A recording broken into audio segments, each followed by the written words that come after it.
Boom. Ladies and gentlemen, we are live. We are live. And yes, if you look on your screen, it's a monumental occasion here at the Wrestling for Life Network. But we'll get into all that fun stuff as we bring you the alternative commentary to all your wrestling, including WWE SmackDown tonight, the trial of the Tribal Chief. We are going to go to tribal court, tribal council, call it what you will. But me and that big guy over there are going to go through all the action, all the fun stuff. Plus, we got AEW Rampage. We are going to give you all the breakdowns, all the rumors.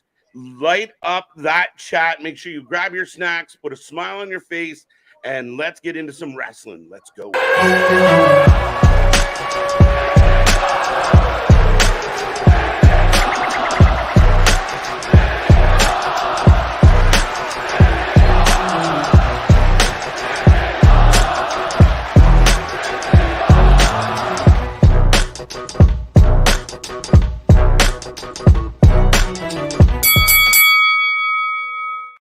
Ding, ding, ding. Let's all go to court. Dun, dun. But folks, yes, it's a Friday night. It's a feel-good Friday here at the Wrasslin for Life Network. And like I said, we are the alternative commentary. We are the channel for fans, by fans, the channel that just covers more live wrestling than anybody else out there, plus all our other wonderful content. But we got to get into WWE SmackDown tonight. We got to get into AEW Rampage 100, by the way. I can't believe we'll talk about that. But I am Mr. Every Night KJ White, the Iron Man of YouTube. Get him. Ladies and gentlemen, I almost went into that. Wrestling for Life Network court is filmed in front of a live internet audience. Your preceding judges are KJ White and Big Nick. Friends, countrymen, distinguished members of the jury. I hope that you are a fair and impartial jury when it comes to the case of one Roman Reigns in this tribal court. And how fitting, if I could say, that not only the mecca of WWE, of WWF, professional wrestling sports entertainment, in the mecca of the Anawahi family, to say we're having this happen in Madison Square Garden.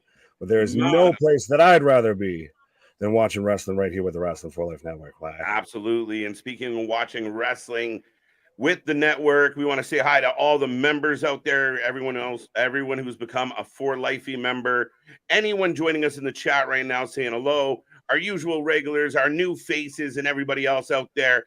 Thank you for joining us. We got about 27 minutes to kill.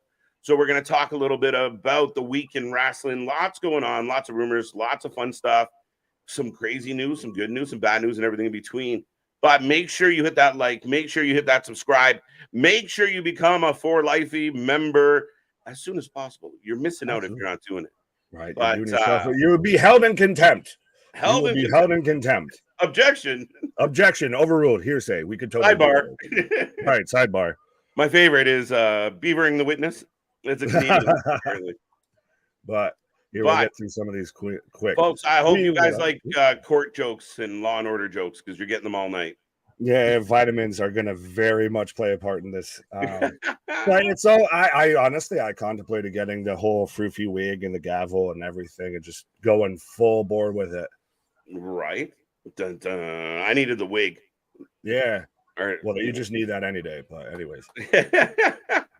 Queen, yes, that is me. What? That is me.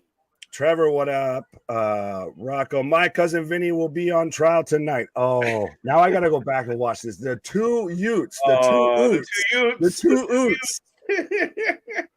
taking Roman to court right now. Yeah, two Utes taking Roman all the way. Dude, I love that movie. Right. Damien, what up? Exposed. Did the Uso won the WWE belts? No, not quite, but I think we could see one challenge for the WWE belt at SummerSlam. What up? Black Adam, what up? Ronnie, what up? Metal Rules saying out of the gate he's just guilty. So we're gonna have a hung jury, I feel, tonight here because it's a very metal opinion on the situation. Right. I'm not talking about a Young Bucks tag team or when I'm saying we're gonna have a hung jury here. Pause. Right. Pause for the cause. Richard, what up? Victor, what up? Kevin, what up?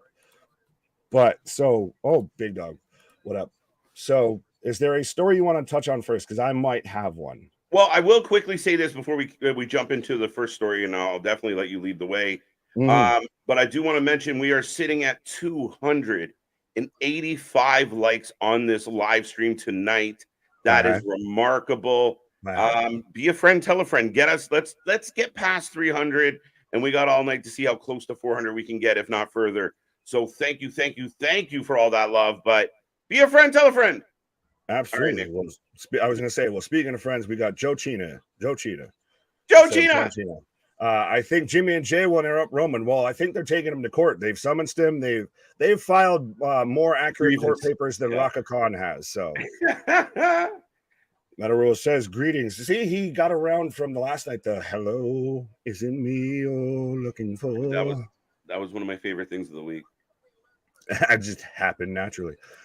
Clay, what up? But so I wanted to mention and talk about first, because it was announced today that Survivor Series is happening in Chicago. Chi-Town, baby. And just so happens, and I think our buddy Big Ray there pointed out that, just so happens that it's on a Saturday and it's in Chicago. Funny. And I to spiral out of that, it feels like Chicago, and I almost want to say the UK right now, especially England, has almost become, dare I say, war zones when it comes to pro wrestling.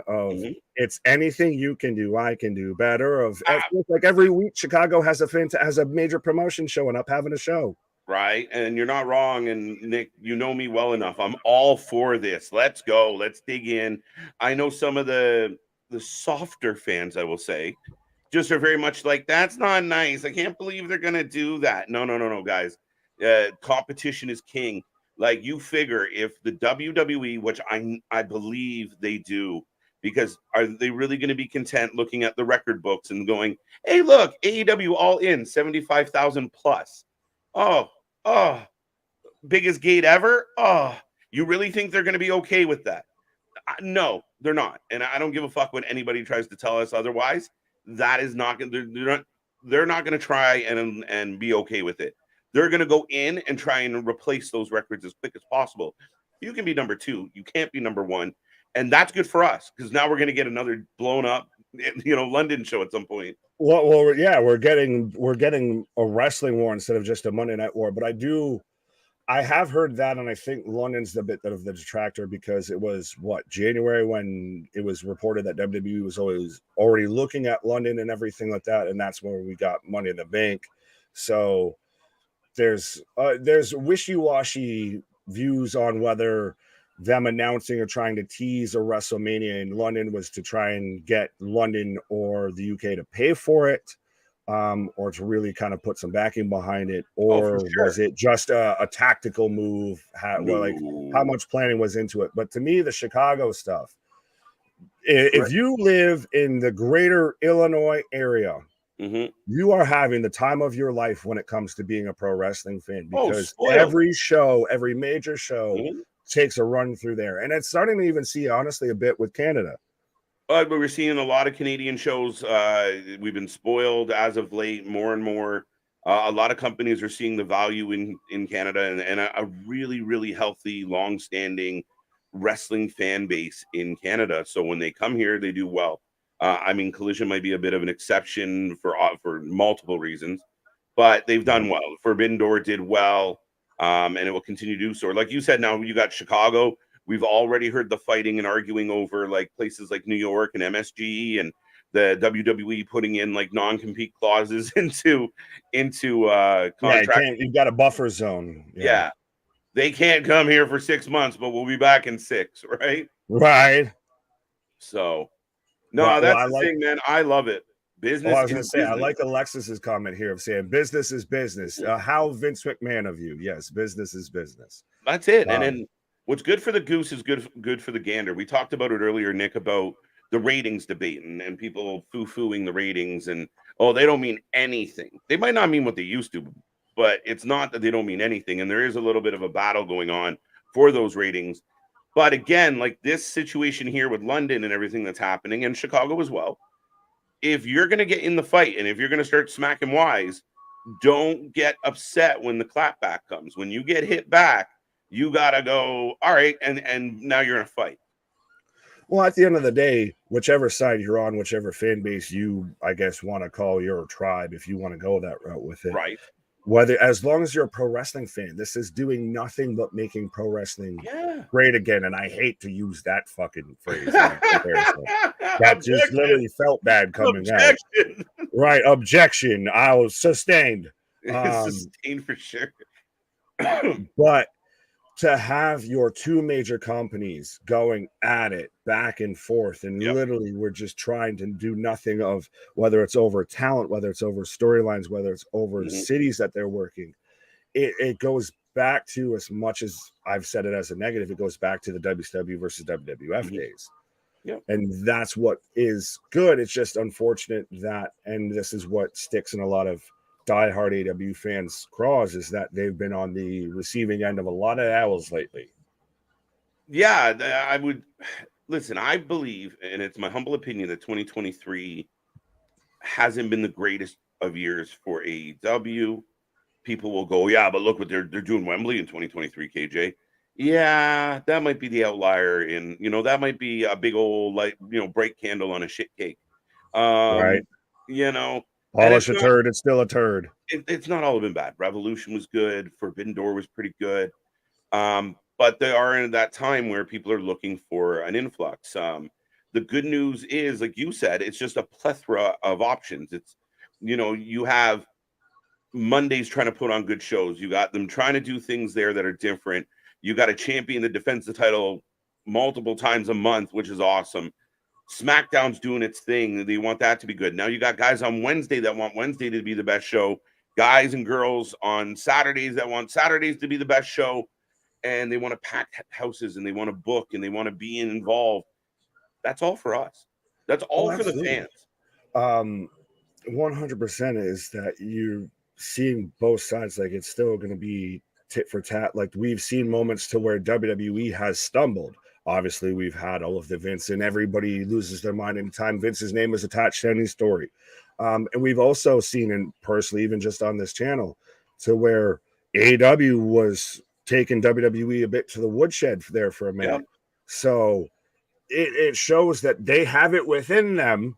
Come on, Rocky, you can get up, you can do it, you can fight back. That this can really get super competitive, and that's ultimately what we want, is iron sharpens iron. Absolutely. Let's go. And you even said, and one thing I left out of my little preamble was that, you even have a brand like NXT doing better.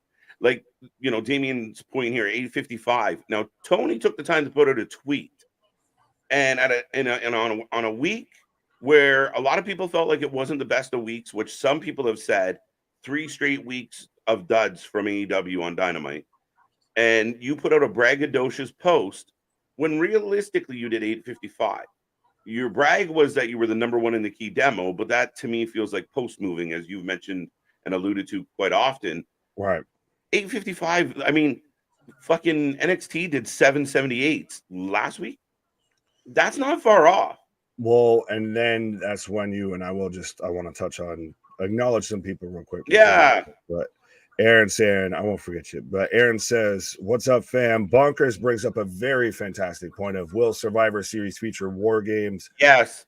Remains to be seen. My vote is yes, especially with Blood and Guts coming up. And again, the tit for tat kind of bullshit. They did it last year. They should keep it. It was a better change for Survivor Series. It made it matter more. Right, but what do you include in that? Is that just you throw teams together just because you have to have the match, or I'm just wondering how we get there?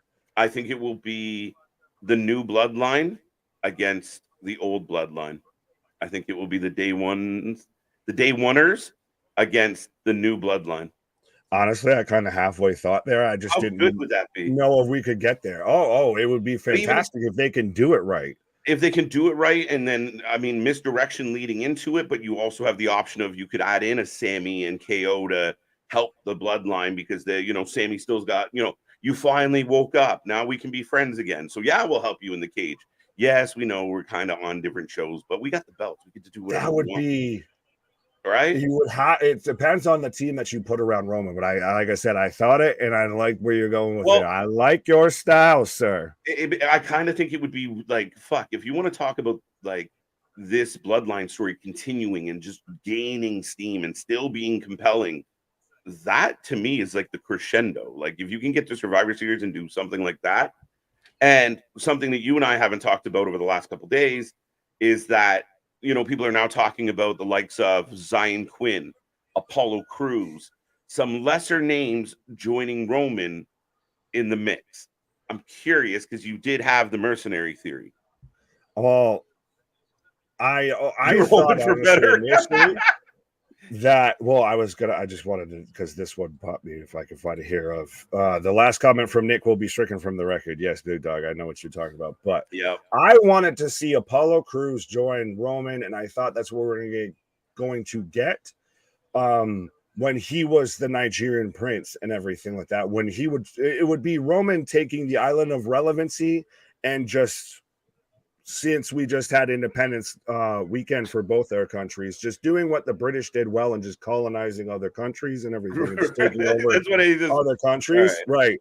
Yeah. So if we just add, say, Apollo from Nigeria, Christ, we can add Sammy and we'll get Canada too. You just start to go that route. Mm-hmm. That's where I thought they were going to go. So I don't hate it. It depends, because as much as I want to poo-poo, you bring in names like that just because it's their lower mid-card guys, whatever. Yeah. But everything Roman and the bloodline has touched right now, he's got the Midas touch. It has turned to gold. Mm-hmm. What about somebody like AOP? You will never see them. AGAIN. Again. What up, honestly, JoJo? I think after the fumbly bumbly and Wembley yeah, but you know, somebody said that we were talking about Jacob Fatu and some of the hot water he's in, and they're like, "Oh, WWE will never touch him," and I'm like, "Listen, if the WWE can sit down and see past it, it wouldn't be the first time they look past indiscretions." And with this family, right? Like I figure the last major indiscretion, that's the sound of the police. It almost turned into be the best thing that ever happened, because it kind of kicked the bloodline into second gear, right? Like that was where, Oos got himself in some trouble, and they were like, "Fuck it, just move forward, go," and that's what they did. So right. JoJo, good to see you. Thank you for being here. Absolutely. And Jason shouting out saying 9 likes away from 300, and we haven't even started Friday Night SmackDown yet, people. No, let's hit 300 likes before SmackDown starts, and see, he even threw in the lovely membership for life, which you can get as well if you go and right under when you hit that subscribe, you go over to the right, you hit that bell notification, then just underneath that you hit that join, and then you can go and check out the merch store as well. Why? There was something in here I was going to click on. Why? What did JoJo say about LA Knight? Where was JoJo's? I don't know if he's upwards or downwards right now. I don't know where you. Yeah, there it is. Push LA Knight. Yes. Now, Nick, the LA Knight thing. The reason why I clicked on JoJo's comment about this is it came out this week. Kevin Nash on his podcast goes, "Does anyone else realize that this guy's a ripoff of The Rock?" And to me, it was so simplistic that it made me chuckle at first. And I'm like, yes. I mean, when you put clips side by side, you're like, uh-huh.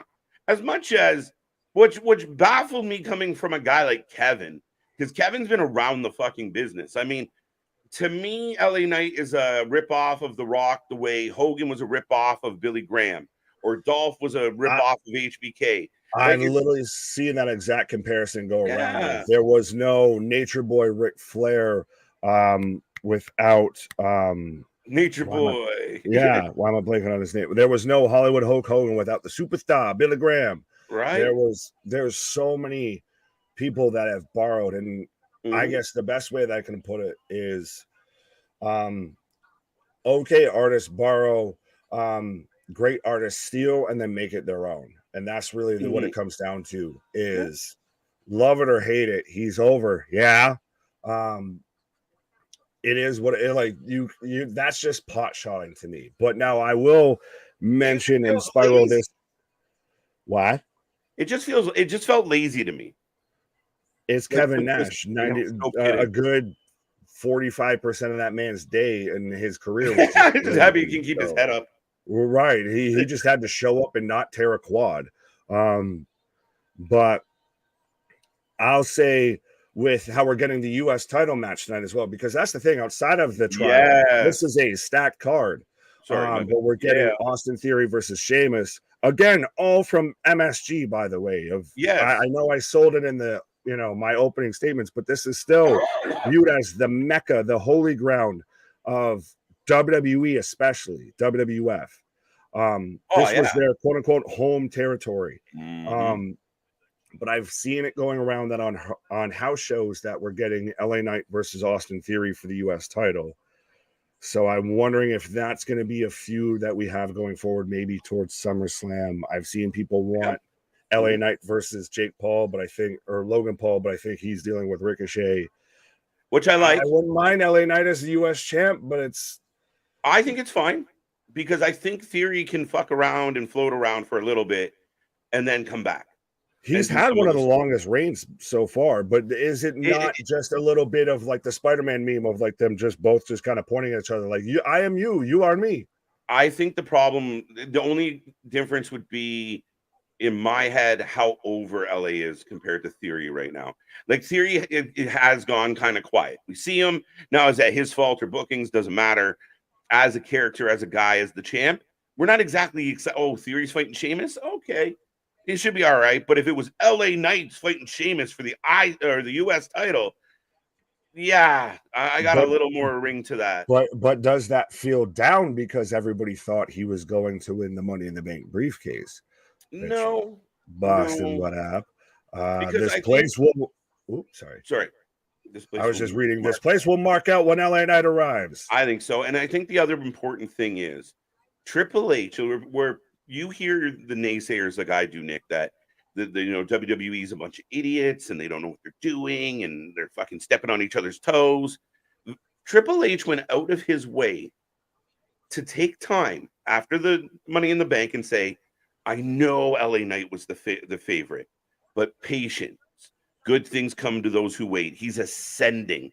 He, again, the cerebral assassin, methodical inside and outside of that ring for his entire career, picks his words and lets everyone know. Now, if that was anyone else, he didn't go on about, we know you guys love Ricochet, or there's a lot of Pete Dunne fans out there. Don't worry. No. He went out of the way to get ahead of the backlash of, this guy's got something. We know. Patience, grasshoppers. Absolutely. And Meadows out here. Fort Homer Hester Armory was the mecca of pro wrestling. Well, fair enough, sir. Well, I was talking about the mecca of WWE and WWF. So I guess we'll say the mecca of sports entertainment, pal. There you go, pal. But to me, the only other person that Triple H has done anything similar to that with, and I think this is somebody needs to start earmarking this and paying attention to this, because the only other person he's done that for is Cody Rhodes after he lost to Roman. Moments that he knew the fans really wanted to go one way and they didn't. B, showing that you may think that we're not backing this guy, that we don't hear you, but we certainly hear you. We just have a much bigger plan than what you guys might have for him. Yeah, and that's where I think we're on the surface. You're like, well, if LA Knight goes after the U.S. title and that's his ceiling, is that a disappointment? Yeah, but if the U.S. title is a launching pad to the next step, then yeah, maybe not. And it's just, I think that nowadays the fan base is so in need of instant gratification that imagine, some of the modern wrestling fans trying to live through the storylines that we had to live through, where they went on for fucking years. Like, oh, finally, after all these years, Dusty won the fucking NWA title. Or after all these years, finally, so-and-so got a title match. Like, respect to all of the wrestling fans and all of our lovely audience that I see. There's about 30 people tuning in and everything. And I still see Gilly showing up in the chat. Jojo, everybody still keep lighting up this chat as we're about 5 minutes away, folks. We're just shy of 300 likes, I believe, on the video, and we're still 5 minutes away from the start of SmackDown. Just saying. But now I was saying to the point to where I forgot what I was saying. Those side notes are officially 300 on my end. So okay, fair enough. 400 here. What was your last statement, sir? Oh man, short-term memory may be affected. Right. Anyways. Back to you. We were talking about LA Knight. We were talking about him being pushed. And then we were talking about big picture. That's what I was about to say. But if LA Knight had won the briefcase, how many people, with respectfully the way fickle wrestling fans can be, that they would have instantly thought, oh, well, they're just going to have him lose the title. They're just going to do Austin Theory with him until he cashes in on like a U.S. title or IC title or something like that. They're just going to waste him. They built him up with, that's what they always do with guys like this. They build him up and then tear him down.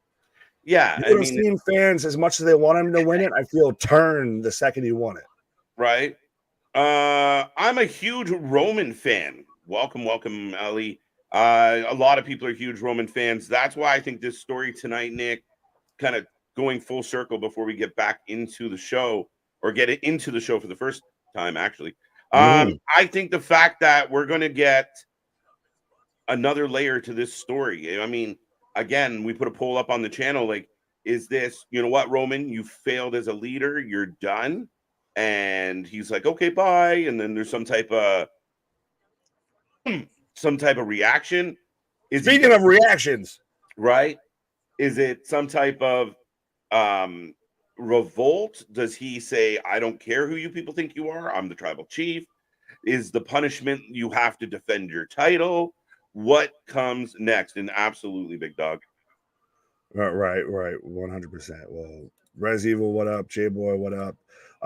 But so I guess as we're waiting, we're heading towards the, we're 3 minutes away from the 8 o'clock hour. So we'll say, and we can take the audience's reaction too, of what you think is going to happen tonight, and Brucey bonus prediction of who or how many other family members of the Anawahi family show up tonight. Oh, Nick, I want them all. I want as many as possible. I've been asking 2 little, 3 little small, and 4 little 5. Right, like, let's go. Bring them all out. Let's go. Let's have a family chat. I've been hoping for Rikishi being involved in this somehow. His social media posts have caught the attention of people.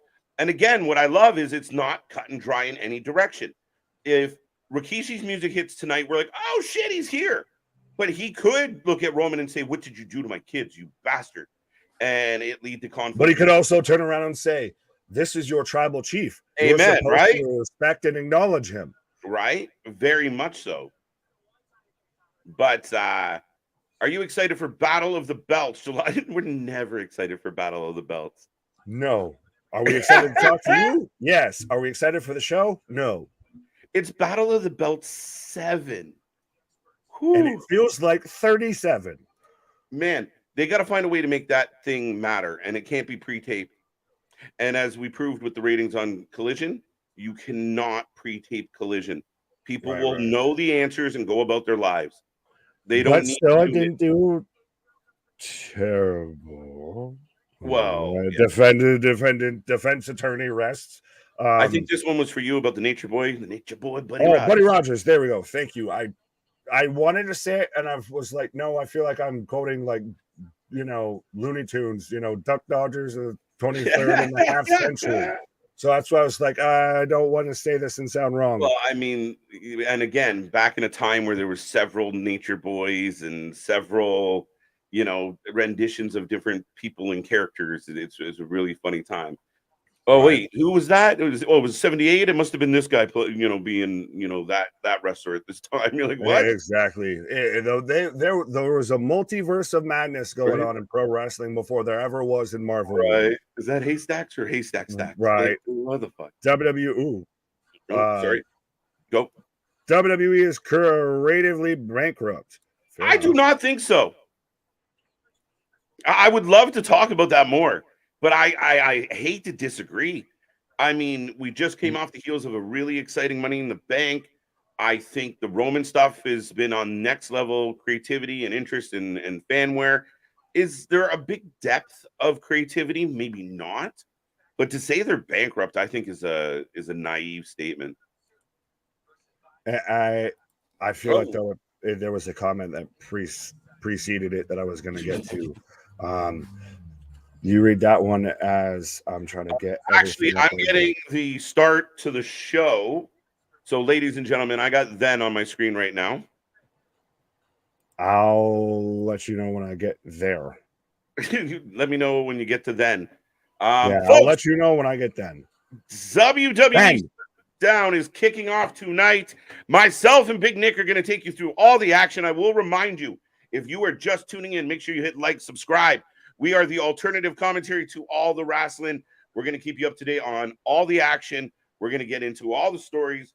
I can't wait to talk about the bloodline and see how this unfolds tonight.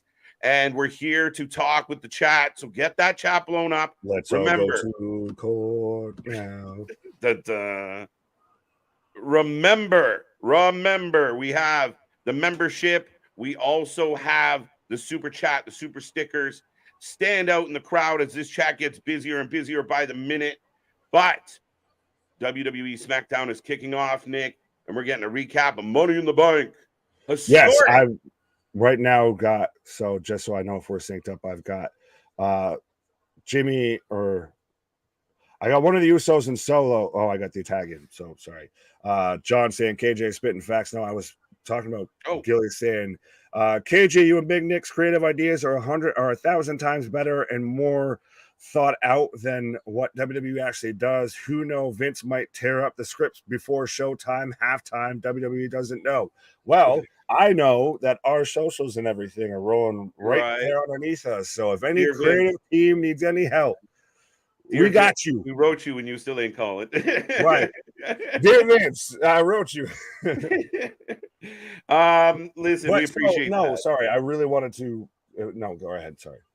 No, I was just saying thank you for the compliment. Oh, absolutely. But no, I was just going to say with the super chats and everything and the memberships, if you want to, I guess, in the honor of the court, if your honor will hear me out, if you want to be called to the witness stand, then make sure you hit that super chat, and that's how you make sure you get your comment, your testimony read amongst the people, amongst the jury.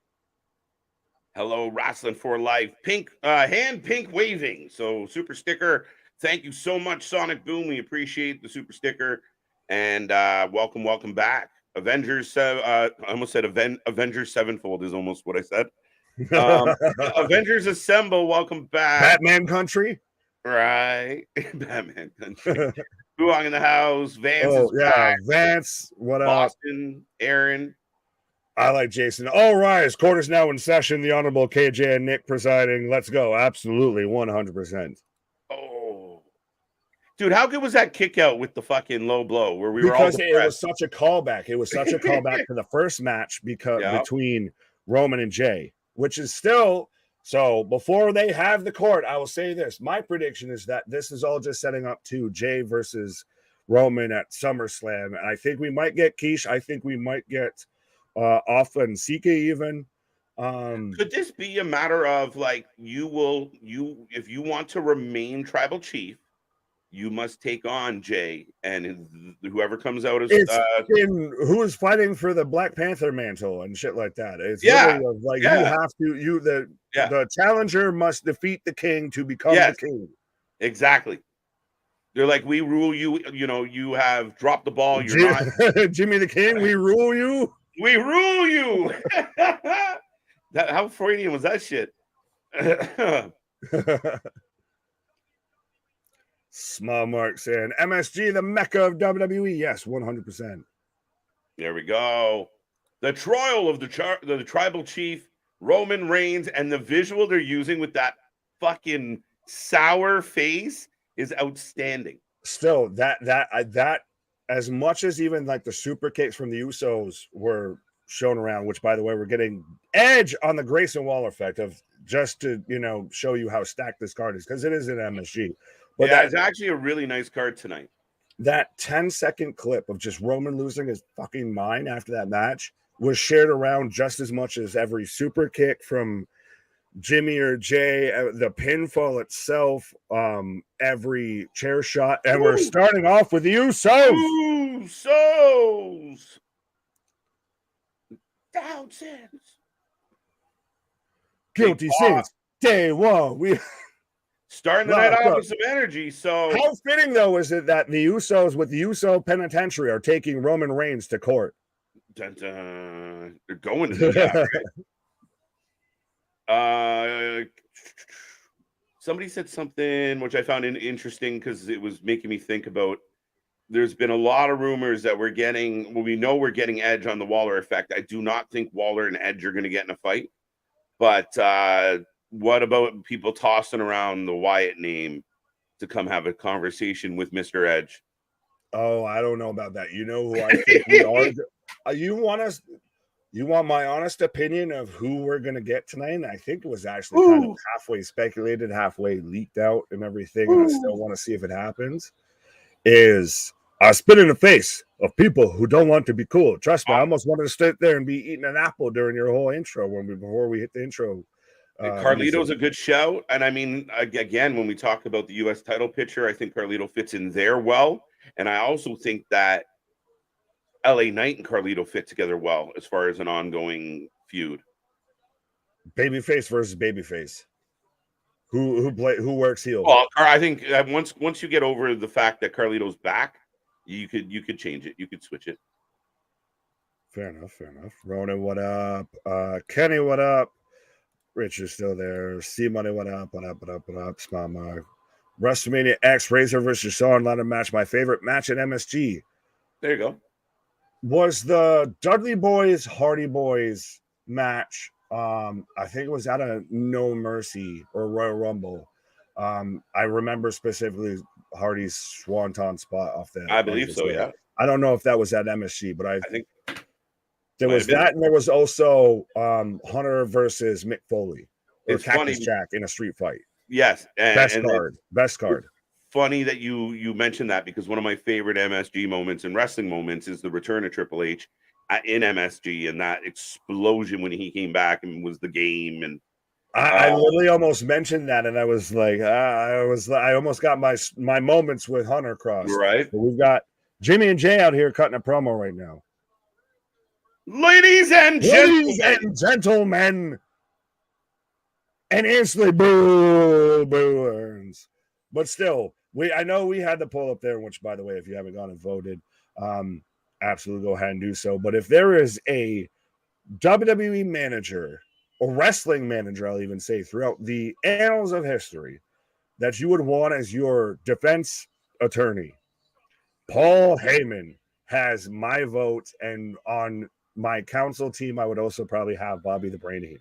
Oh, for sure. Now, it's funny because Paul Heyman running away with the vote. And one thing trying to put together the poll was there's not really many good standout modern day managers.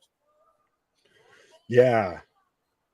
And the manager seems to has gone the way of rules in AEW. Just you don't know when they're going to show up, when they matter, or if they matter. What's up, Dale? How you doing? TJ, welcome back. Jay Boy, if we haven't said it yet. Larry's in the house, never fear. But we've got Paul Heyman and Solo Sikoa out here right now confronting the Usos. As we get a strong Uso chant, but they still pop for my name is Paul Heyman. I wasn't sure if it was Usos or you suck.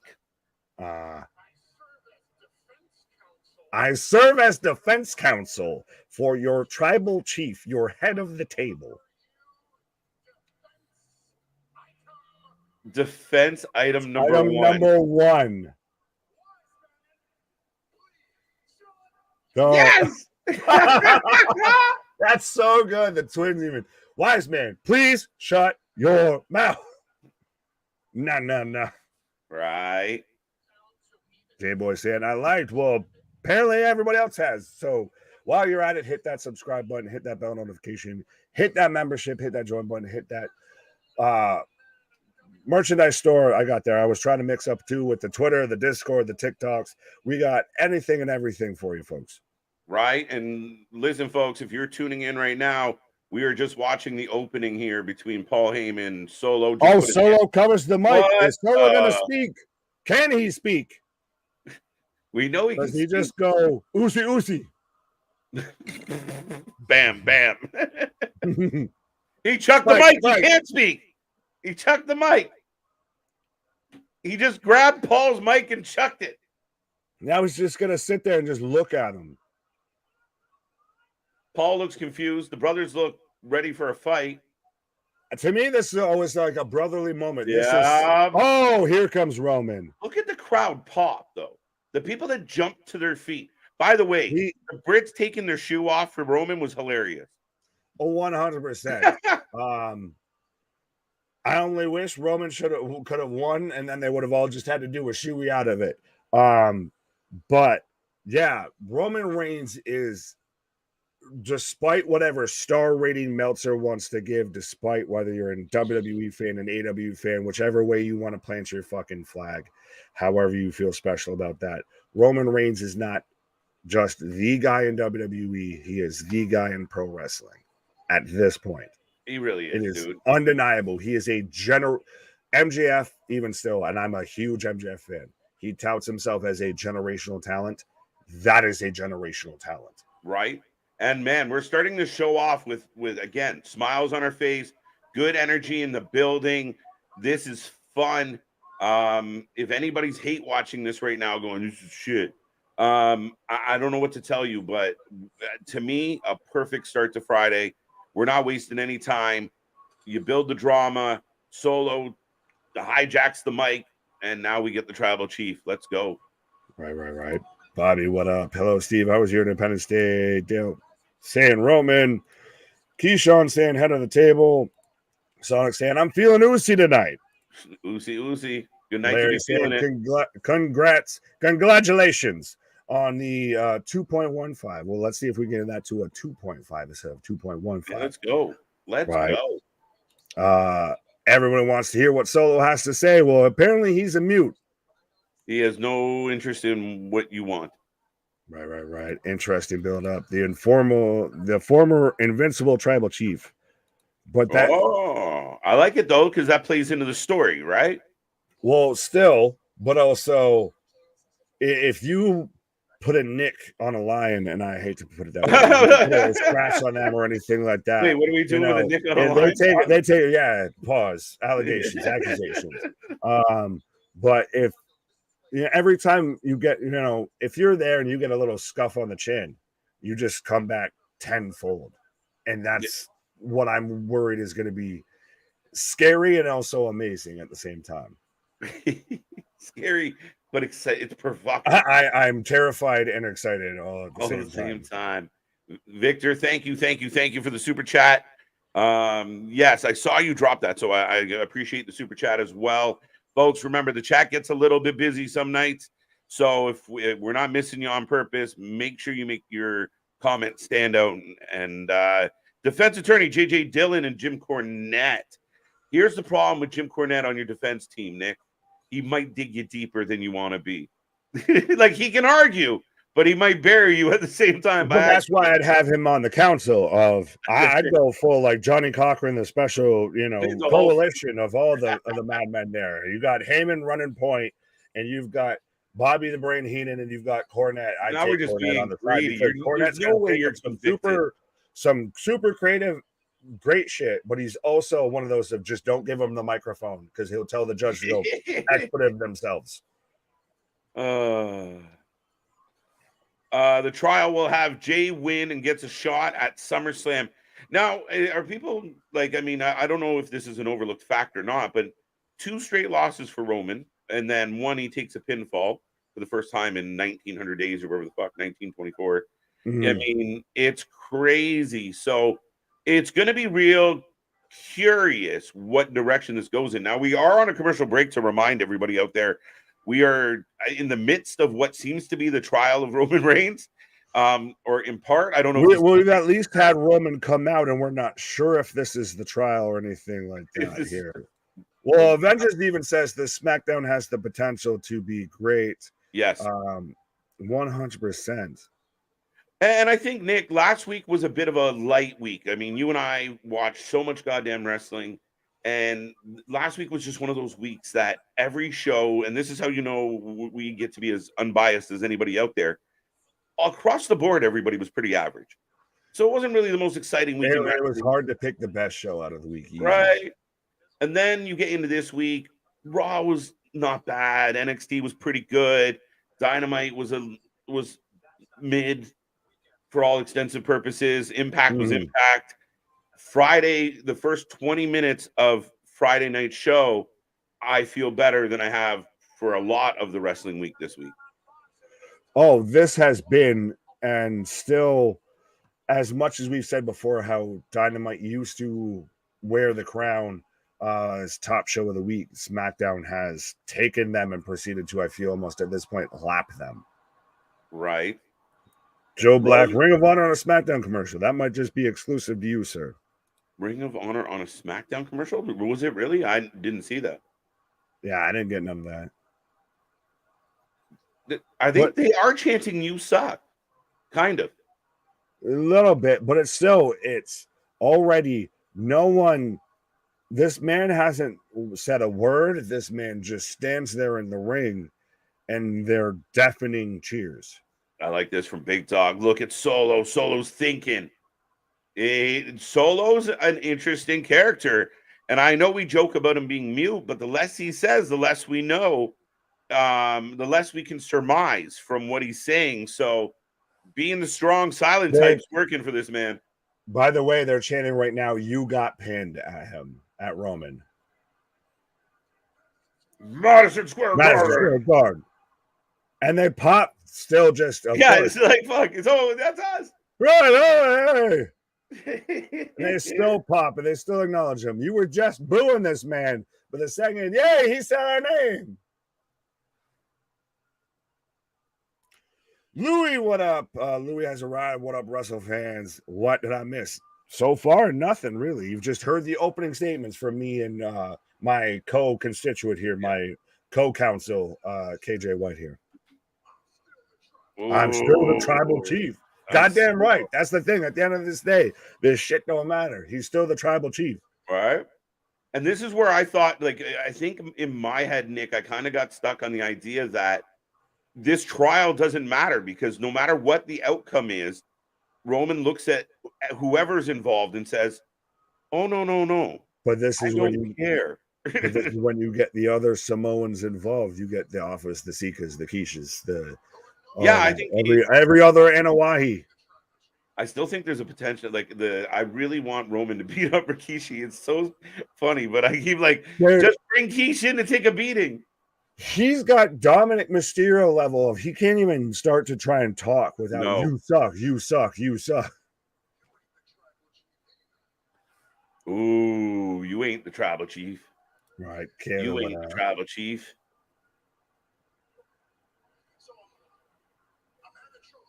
I'm having trouble understanding what you're doing here tonight. Oh, I feel like we're getting someone right now, Nick. Oh, absolutely. If I didn't call tribal court, who did? Come on, give me something. Bang it. Turn it up. This is it. Look, who? You tell me who? Hit the music, motherfucker. Let's go. You? Could it be if you smell?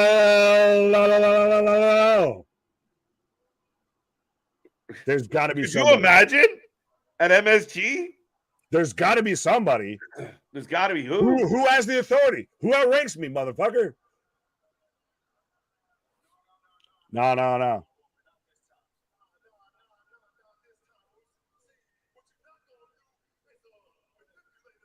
You're not going to manipulate it. I love Jay so much because he still even says it like he's struggling to find the fucking word. Yeah. Exhibit A. Hey. Oh, so they just ignored it. We don't have any. I wanted. So this is a kangaroo court here. A little bit.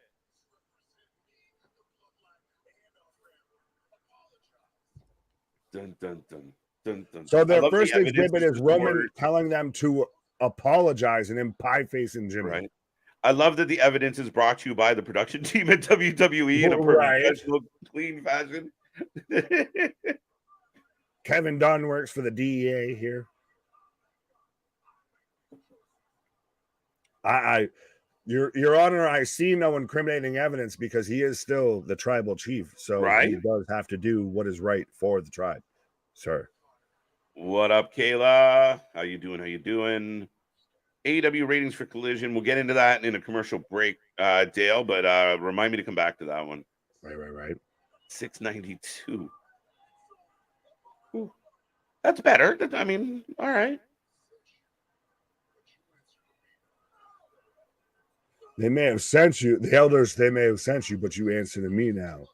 Again, Your Honor, nothing is incriminating here. He is simply acting as the tribal chief. Listen to the defense counsel. Right? Oh, it looks like an overexertion of power to me.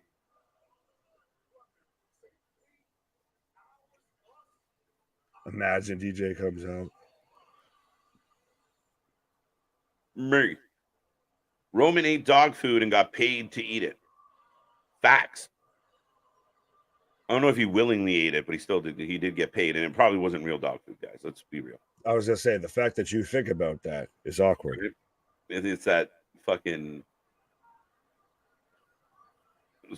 probably some good stew. Bro. And Roman's just smiling, smirking. They're beeping something out of the crowd right now. You've up. That's what they're saying. See, Louis out there with me. I still acknowledge my tribal chief. Well, again, you should still acknowledge us as well. Why? But right. Make sure you hit that like and subscribe, folks. But Roman now looking perplexed, and he's no. They come right out of it, out of the censor. He just goes, "No, I didn't. No, I didn't."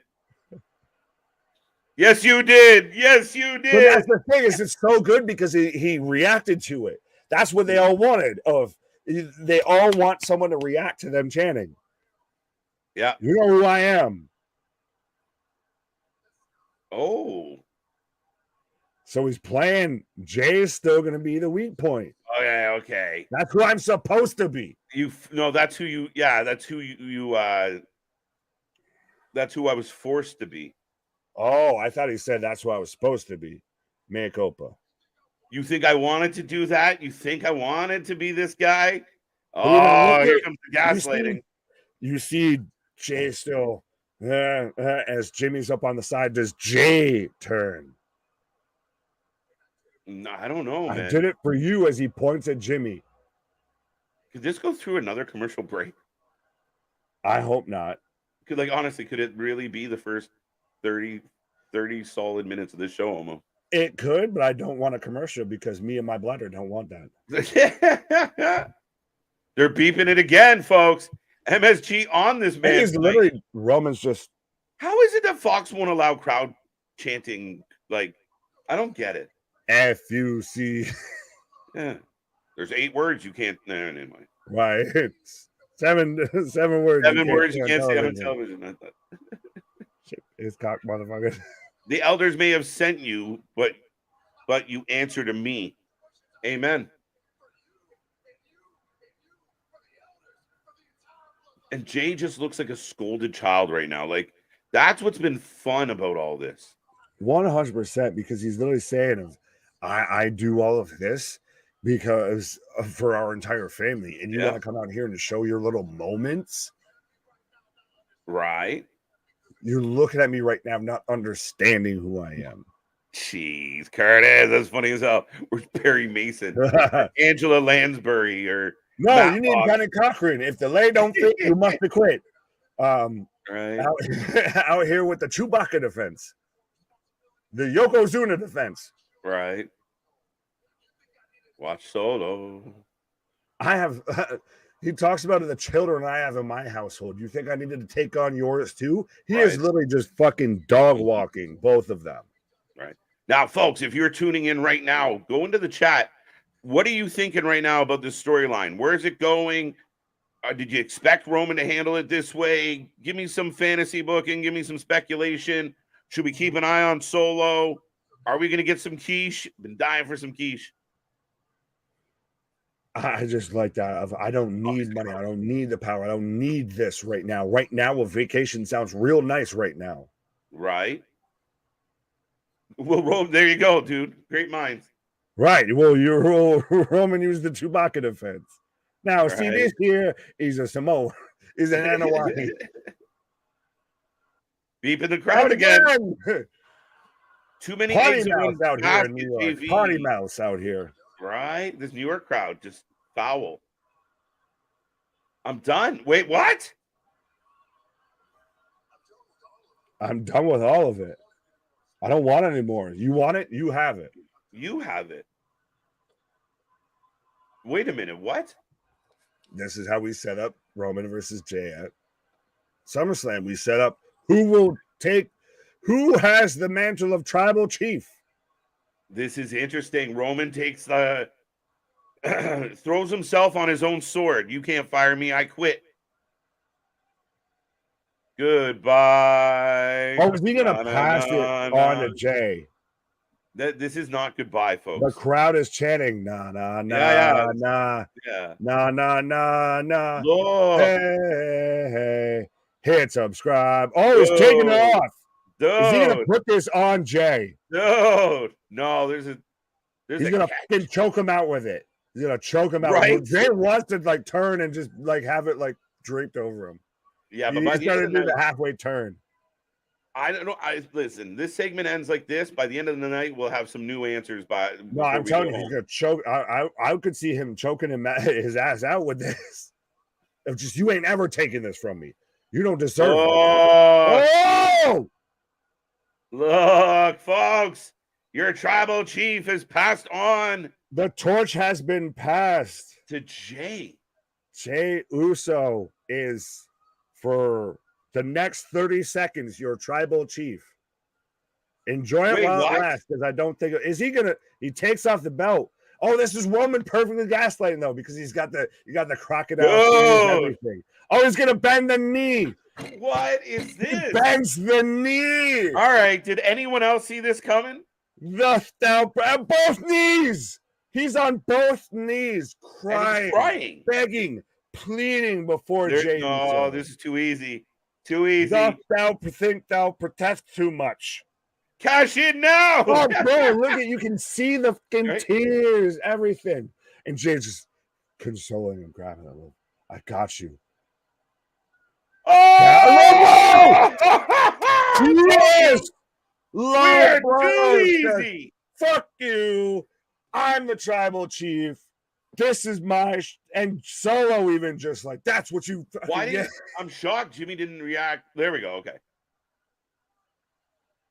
Solo's gonna spike his ass. Yeah, Solo's not having any of this. It was gaslighting perfectly 101. That's look. What? Solo's conflicted. Hey, those are pretty. Solo's eyeing it. Those are pretty. Listen to the pop for Solo. They've managed to get a ceremonial lay over more than the World Heavyweight Championship. That's where someone asked, are they bleeding yet? Nope, that's Wednesday. Yeah, no Moxley involved here.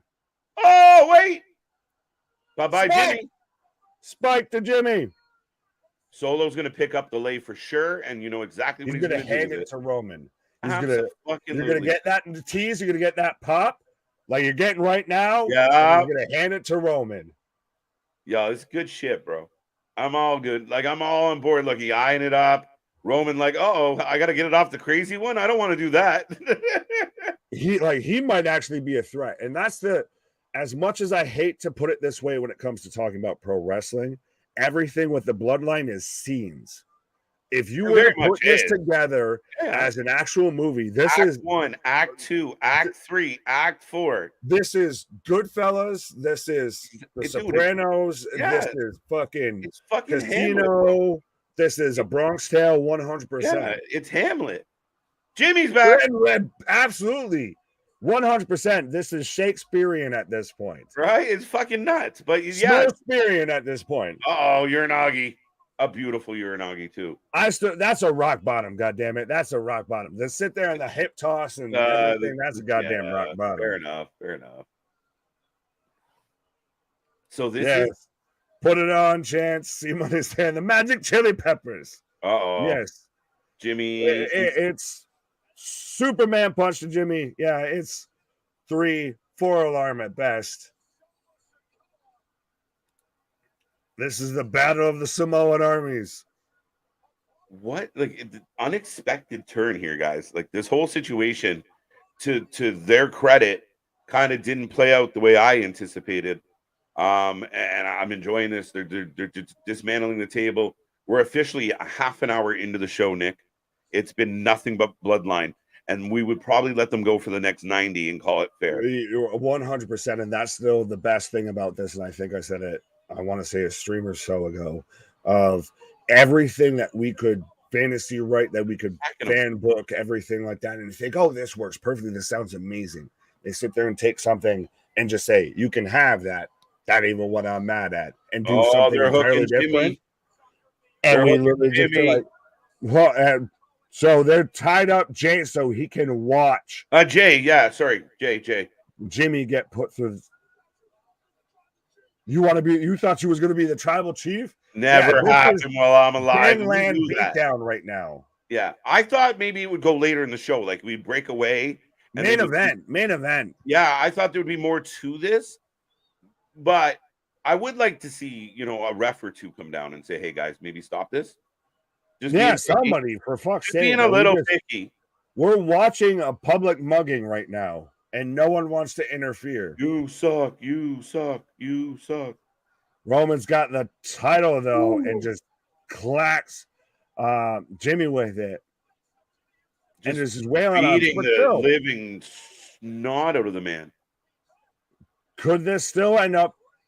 Well, I feel like because they're making Jay watch, this sets up Jay versus Roman. Yeah. I'm still waiting for my Jimmy versus Roman match. What is happening? Yeah, it's Ronan. Jimmy is being annihilated. Jay is being forced to watch. I like Keyshawn saying, I wouldn't mind if the show ended after this. We got ring steps now. Yeah, okay. We really don't need sorry. Jimmy just sold that too well. Like, he sat there and squared up to it. Like, bro, this is what happens at family reunions. Anyone I've been to, yeah. This is war. We need a war games for this.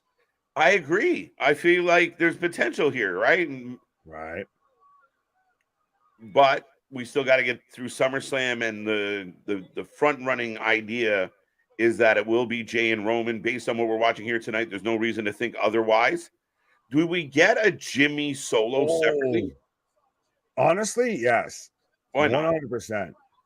Blow, indeed. Dude, the man dropped to his knees and cried. We were like, fuck. And you could literally see the tears falling. Jay gets free. Why is that? Jay now wailing on the tribal chief. This is like Jimmy the world's longest segment with a Happy Meal. Yeah, he got that 2-piece with the soda on the side. They just do not have an answer for Solo Sikoa. Like another spike, and but it gets him so over. Think about it. Show me somebody. This build for Solo was reminiscent to Rhino and to Taz. Right. Literally, he has to do and say minimal, but what he does is impactful. Yeah. Alexis says Tribal Court was a sham. It wasn't as like Nick and I took the whole court thing a little more formal than they did. Put it that way. Yeah, it was a kangaroo court a little bit. Right. We're walking down the hallways, taking up all the space. Right, exactly. Jimmy, though, set up on the table as they're burying Jay under announce chairs. Now we get officials. What the fuck were y'all doing? Having lunch? Right. Now, this is good, though. You have Paul kind of running interference. You got Roman holding them back. That's Solo's up on the barricade. But, yeah, I finally got that reference to the Battle of the Five Armies there, yeah. And Solo. Flash! As Solo goes through the table. Solo taking out Jimmy. Somebody call Matlock. Somebody call my mama. Somebody call my mama. No, we don't need fucking Tyra showing up right now. Building up SummerSlam 100%. Sorry, Nick, click that one again. No. 2 all beef patties, lettuce, cheese, special sauce, all on a sesame seed bun. What? I feel like 2 all beef patties, special sauce, lettuce, cheese, pickles, onions on all in a sesame seed bun. Okay. That's the recipe. We got the munchies. But yeah, this is grade A Hawaiian Samoan beef right now. Right. Pause on that. Paul pudding. Wow. Okay. And You can see the pink around Paul's eyes because he's been crying, like and everything. And he's literally just like he's at church quoting the gospel of I acknowledge you, my tribal chief. I acknowledge you. He in the back rubbing Vicks on his eyes before he comes out here, motherfucker. No, he's just smoking that loud, right? But listen to that Uso pack. Like the place is echoing right now. 100%. And it's so funny because he managed to work that line of he can lean and he'll get cheers, then he'll lean and he'll get boos. Speaking of leaning. No, but I mean, dude, it really does show the emotion the crowds go with, because you know, you get half the crowd to kind of pop for Roman coming out, and they all get excited about being, you know, MSG, acknowledge me, and they're all like, woo! By the end of the segment, they're like, they're fucking losing their mind, and giant chunks of the segment are being blurred out. Potty mouth, all throughout New York here. Just can't conduct themselves as a partial jury here in this tribal council here, this tribal court. That's why the whole case had to be thrown out, and that's why Jimmy Uso ended up going through a table as well. Now, if we're being picky, to Alexis's point, the overall court, quote unquote, was a little bit of a sham. Like they didn't need to call it the trial of Roman Reigns. They could have just had a promo segment. But they were setting us up for the best cliffhanger, though. And I wanted it so bad. I know we all did. Of literally when Roman's sitting there and saying of, well, you don't have the authority to call this, and you don't have the authority to call this. So who here has the authority to call me to tribal court here? That's what you could have had, whether it was Alpha, Sika, Rikishi, anybody. Gives me the feeling I've been missing since like 2004. I don't want to watch. I need to watch this. So Joe's hooked. 100%. How after all these years is the announced table bump? Sorry. How after all these years is a 3-point shot a thing? How after all these years is checking someone into the boards a thing? Like, it's there. You didn't have to pull it out from under the ring. Well, that's 100%. It's such an easy spot to take, but it's one of those. It's like a slap shot. I'll say that with comparing and talking, because I would say a 3-point shot at this point is just commonplace in the NBA. It's like a good slap shot from around the blue line to everything. Of you don't always have to take it, but when you take it and it fucking hits, it's fucking magical. Yeah, I'm okay with the table bumps. I mean, they could have done all that in the ring, not use the stairs, not use the table, but it just adds a little more level of viciousness to it. And we're getting Jimmy stretchered off. And speaking of stretchered off, I think we might be getting KJ stretchered off here for a pause for the call. Fuck, that might be stretchered off of here one day for sure. That is insane. I'm just hanging out because I want to see what's here. But fair enough. So Jey Uso being taken to the hospital, a medical facility. Yeah, medical facility. This entire storyline could have very well been the greatest of Attitude Era beefs. This is something that very much, I would say, holds weight with that in it. Yeah, I mean, would it hold weight? Would it be in the mix? Yeah, for sure. I mean, that was Murderer's Row of like every fucking segment was kind of banging with something. Right, but so if you paired this to, and I know there's going to be people that are coming for my head and everything with saying this, if you went with this, say, an Austin McMahon, in that same aspect, just look at it the same way. A lot of Austin McMahon didn't involve in ring. When it did, it fucking mattered. Yeah. But it didn't involve a ton of in ring. This has not involved a ton of in ring. Well, you're looking at a time where like the WWE was consistently going into the parking lot. They were at fucking McMahon's hospital room. They were at Brian Pillman's house. Like they got around. It was a different animal altogether. But look, the roster coming out all concerned. Pierce, go! Get out of here! Yeah, this is the first time in a long time we've seen boos. We've seen the slowest driving ambulance. The guy is not in a rush at all. And they've got to sit there and stand now. Well, Barrett and Cole have to stand beside each other because the table's gone. But yes, JV, I like this. So yeah, that is some Samoan Wagyu steak right there. This is grade A prime cut beef right now.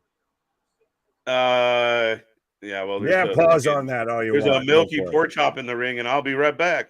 Yeah, you got milk steak right now in the ring right now with we've got Sheamus taking on Austin Theory for the U.S. title. So, folks, I know we've at least so far had our trials and tribulations of the tribal court right now, but let us know who you're taking in this match. Does Austin Theory retain and we still get an LA Knight feud? Does Sheamus win this and we get, I almost feel like, no, it's the IC belt. I feel that Sheamus has to win. I could be wrong to complete his whole Grand Slam Ultimate collection here. But could we even be setting up to a triple threat or anything like that? But Pasta, what up? Steve-O, do you guys think there'll be new members of the Bloodline? I don't think they're completely done. I think we've both talked about that at length and at heavy of, I think that there will be new members to the Bloodline as I mess with my lighting. And I don't think we're going to get to the point there. It's very much going to cross the line to where they're no longer, tied to the actual bloodline. It goes more towards the corporation, the mercenaries, the hired guns, the hired goons, I would say. Now we just need LA Knight. Yeah, Keyshawn. Agree, says Larry. Agree, Larry, says Dale. Larry, Big Dog, Paul Heyman rubbing that Nyx vapor rub under his eyes. That's what he's doing. At this point, Big Dog, I feel like you're making me want to sit there and trademark that as a strain of something. And that'll be just the first initial Wrestling for Life pack that just is out there for legal purchase, of course, right? But absolutely 100% on that vitamin pack, I feel. Clothesline over the top from Sheamus on the Theory. Was good, but damn, 40 minutes and you don't get MSG all the time. Yeah, but again, like I said, how fitting is that the Anawahi family is tied so much to WWE and WWF and the WWF. Almost, I would say, as much as Madison Square Garden is. So how fitting that arguably and debatably so far, I know it's the initial segment, but we thought it could be the main event and still may not be done, that the biggest moment for their actual live show, normally this ends up being a house show or a special edition, whatever the fuck, in MSG, it's just featuring nothing but the Samoan bloodline, the Anawahi family. John, hi, KJ and Big Nick. Great opener, absolutely, 100%. That's the thing is, we had many people even saying in the channel, we were both saying that literally they could just have kept going and we would have been fine with it. That this has now become episodic. This has now become cinematic, and it's not taking, a boneyard match or getting thrown into a dumpster or a Firefly Funhouse or anything like that. This has become literally, I want to see an ultimate compilation whenever, if ever, the storyline is done. That just, it focuses and tells you scene by scene, promo by promo, segment by segment, moment by moment through the bloodline storyline. And it's literally gone at this point 3+ years, which is incredibly impressive in modern day pro wrestling. Just for length, not even on quality, just for length. Pause. Awkward as shit to say that out loud, but you get what I'm saying. Kevin, what up, my guy? It was a joke compared to what it could have been. Well, we're still not. That was just the opening of the show. We may not be done. Daniel, what up, my guy? What up, my guy? And I feel like I'm behind a lot of these comments here, so I'll try and skip forward here. Nick, who do you see beating KO and Sammy for the tag titles?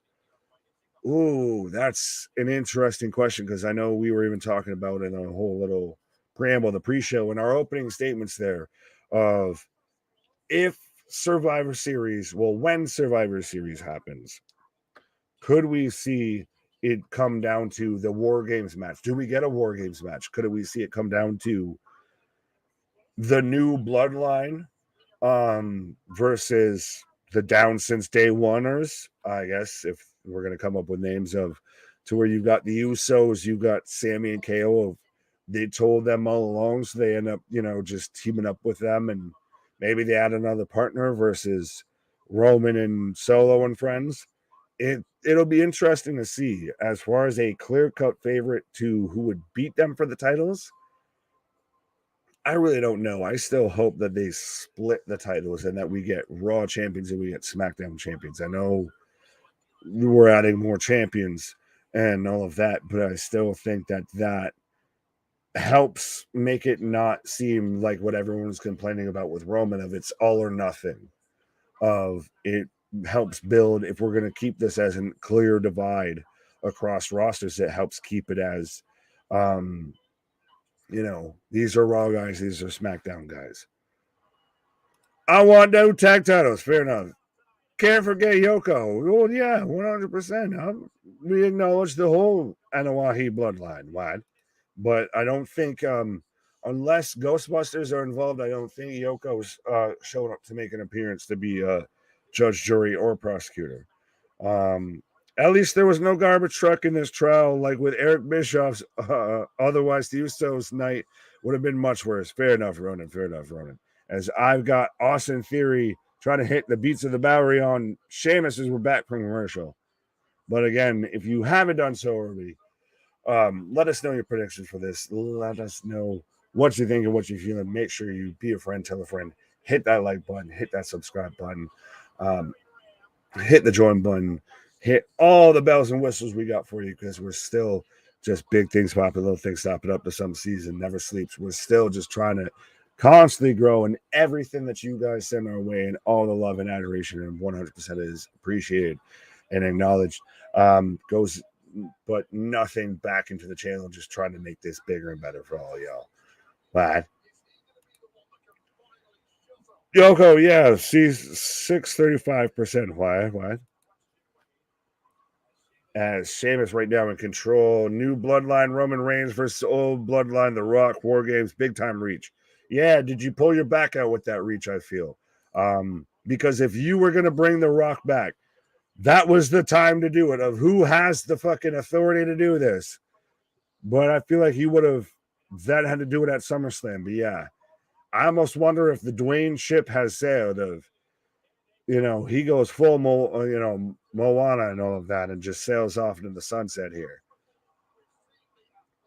Austin Theory just stomping it out right now. I think you could see even a guy like Austin Theory, a guy like Apollo Crews, you could see this.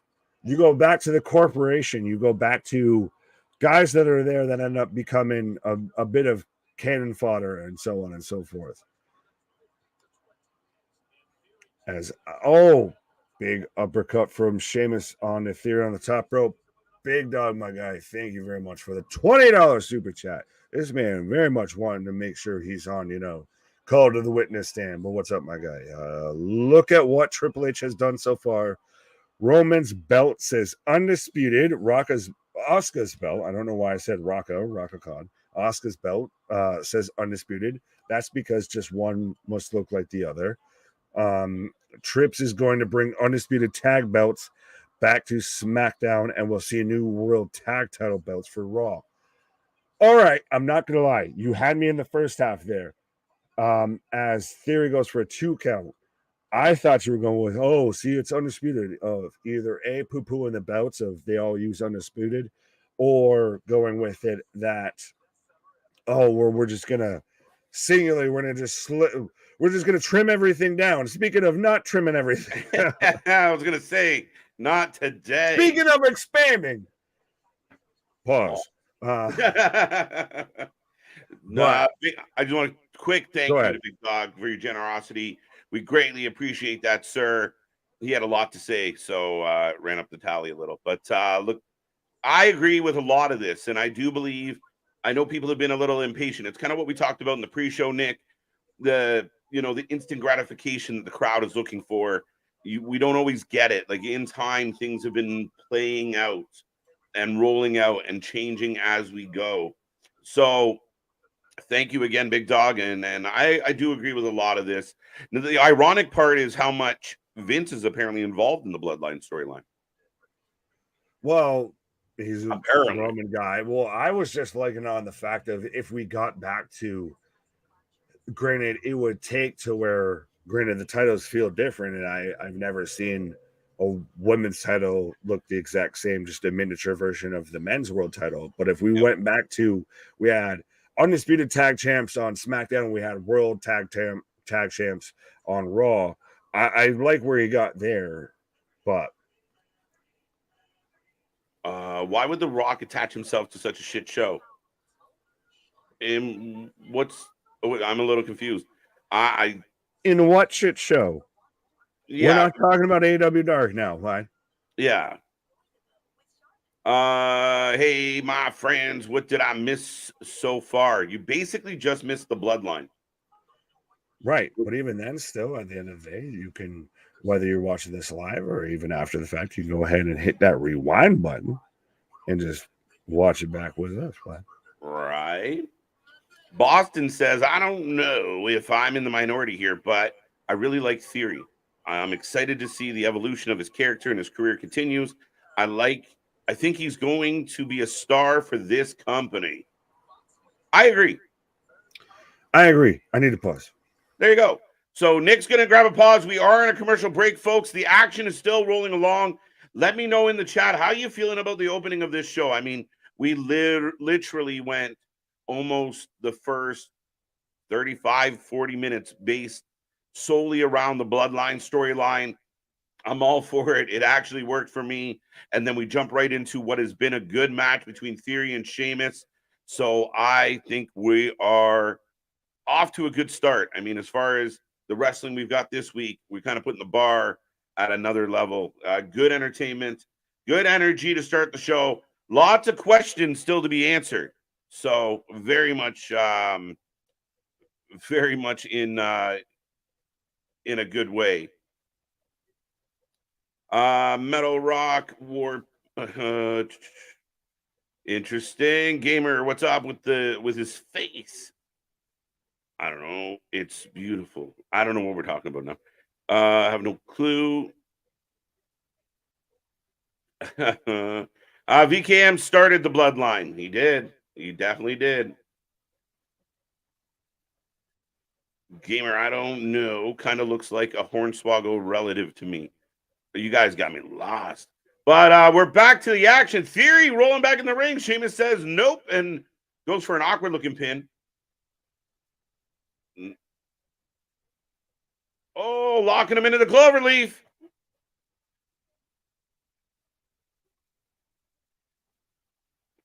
Here comes Pretty Deadly. Sheamus letting go. Oh, beat to the Bowery coming for the blonde one. We concur. I like it.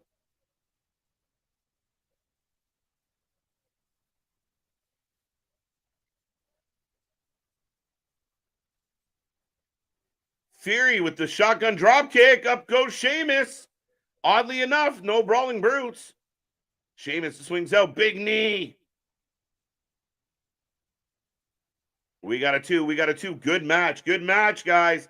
And listen, we're in MSG. I think someone talked about like, oh, there's the brutes. Ridge and Peter.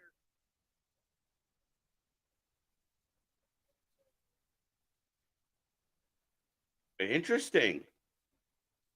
Kip Wilson just taking shots. He's up on the apron, though. Yeah, Sheamus going. Yanked. Here it comes. Got a handful of tights. And he gets it. Austin Theory still your U.S. champion by crook on this one.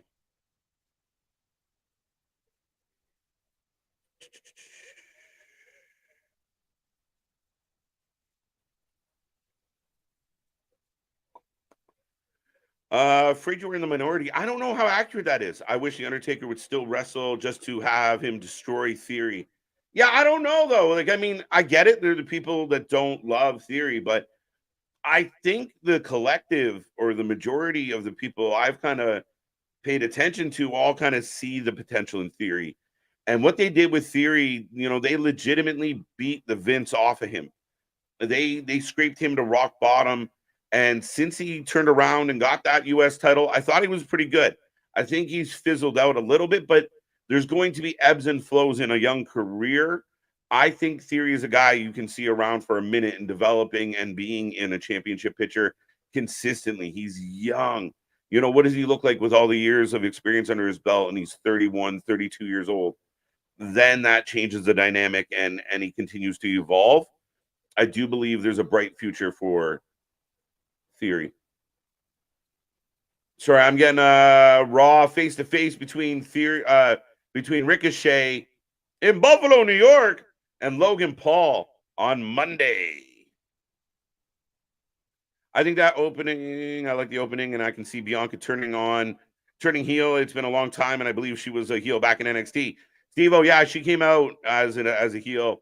The whole EST gimmick was based around a heel gimmick. Like, her whole attitude, her whole approach was, I'm the EST. I'm the fastest, bestest, the greatest, the smartest, the strongest. That wasn't from a point of a baby face. It was an arrogant stance. You know, it was, you know, that was her kind of stick to it all.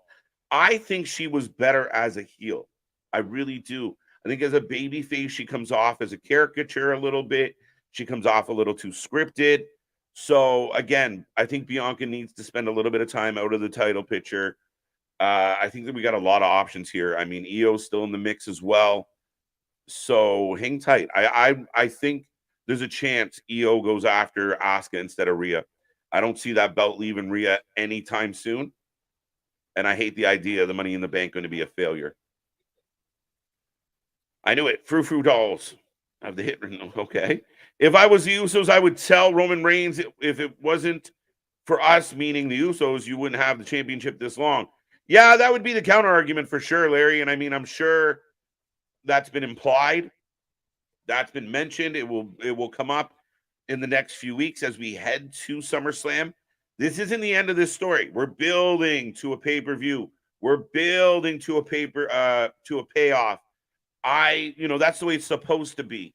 This is only the beginning of the next chapter, the next act. I know, Nick and I got a little bit hyperbolic with it, but it really is Shakespearean to a degree, right? We're going through each act.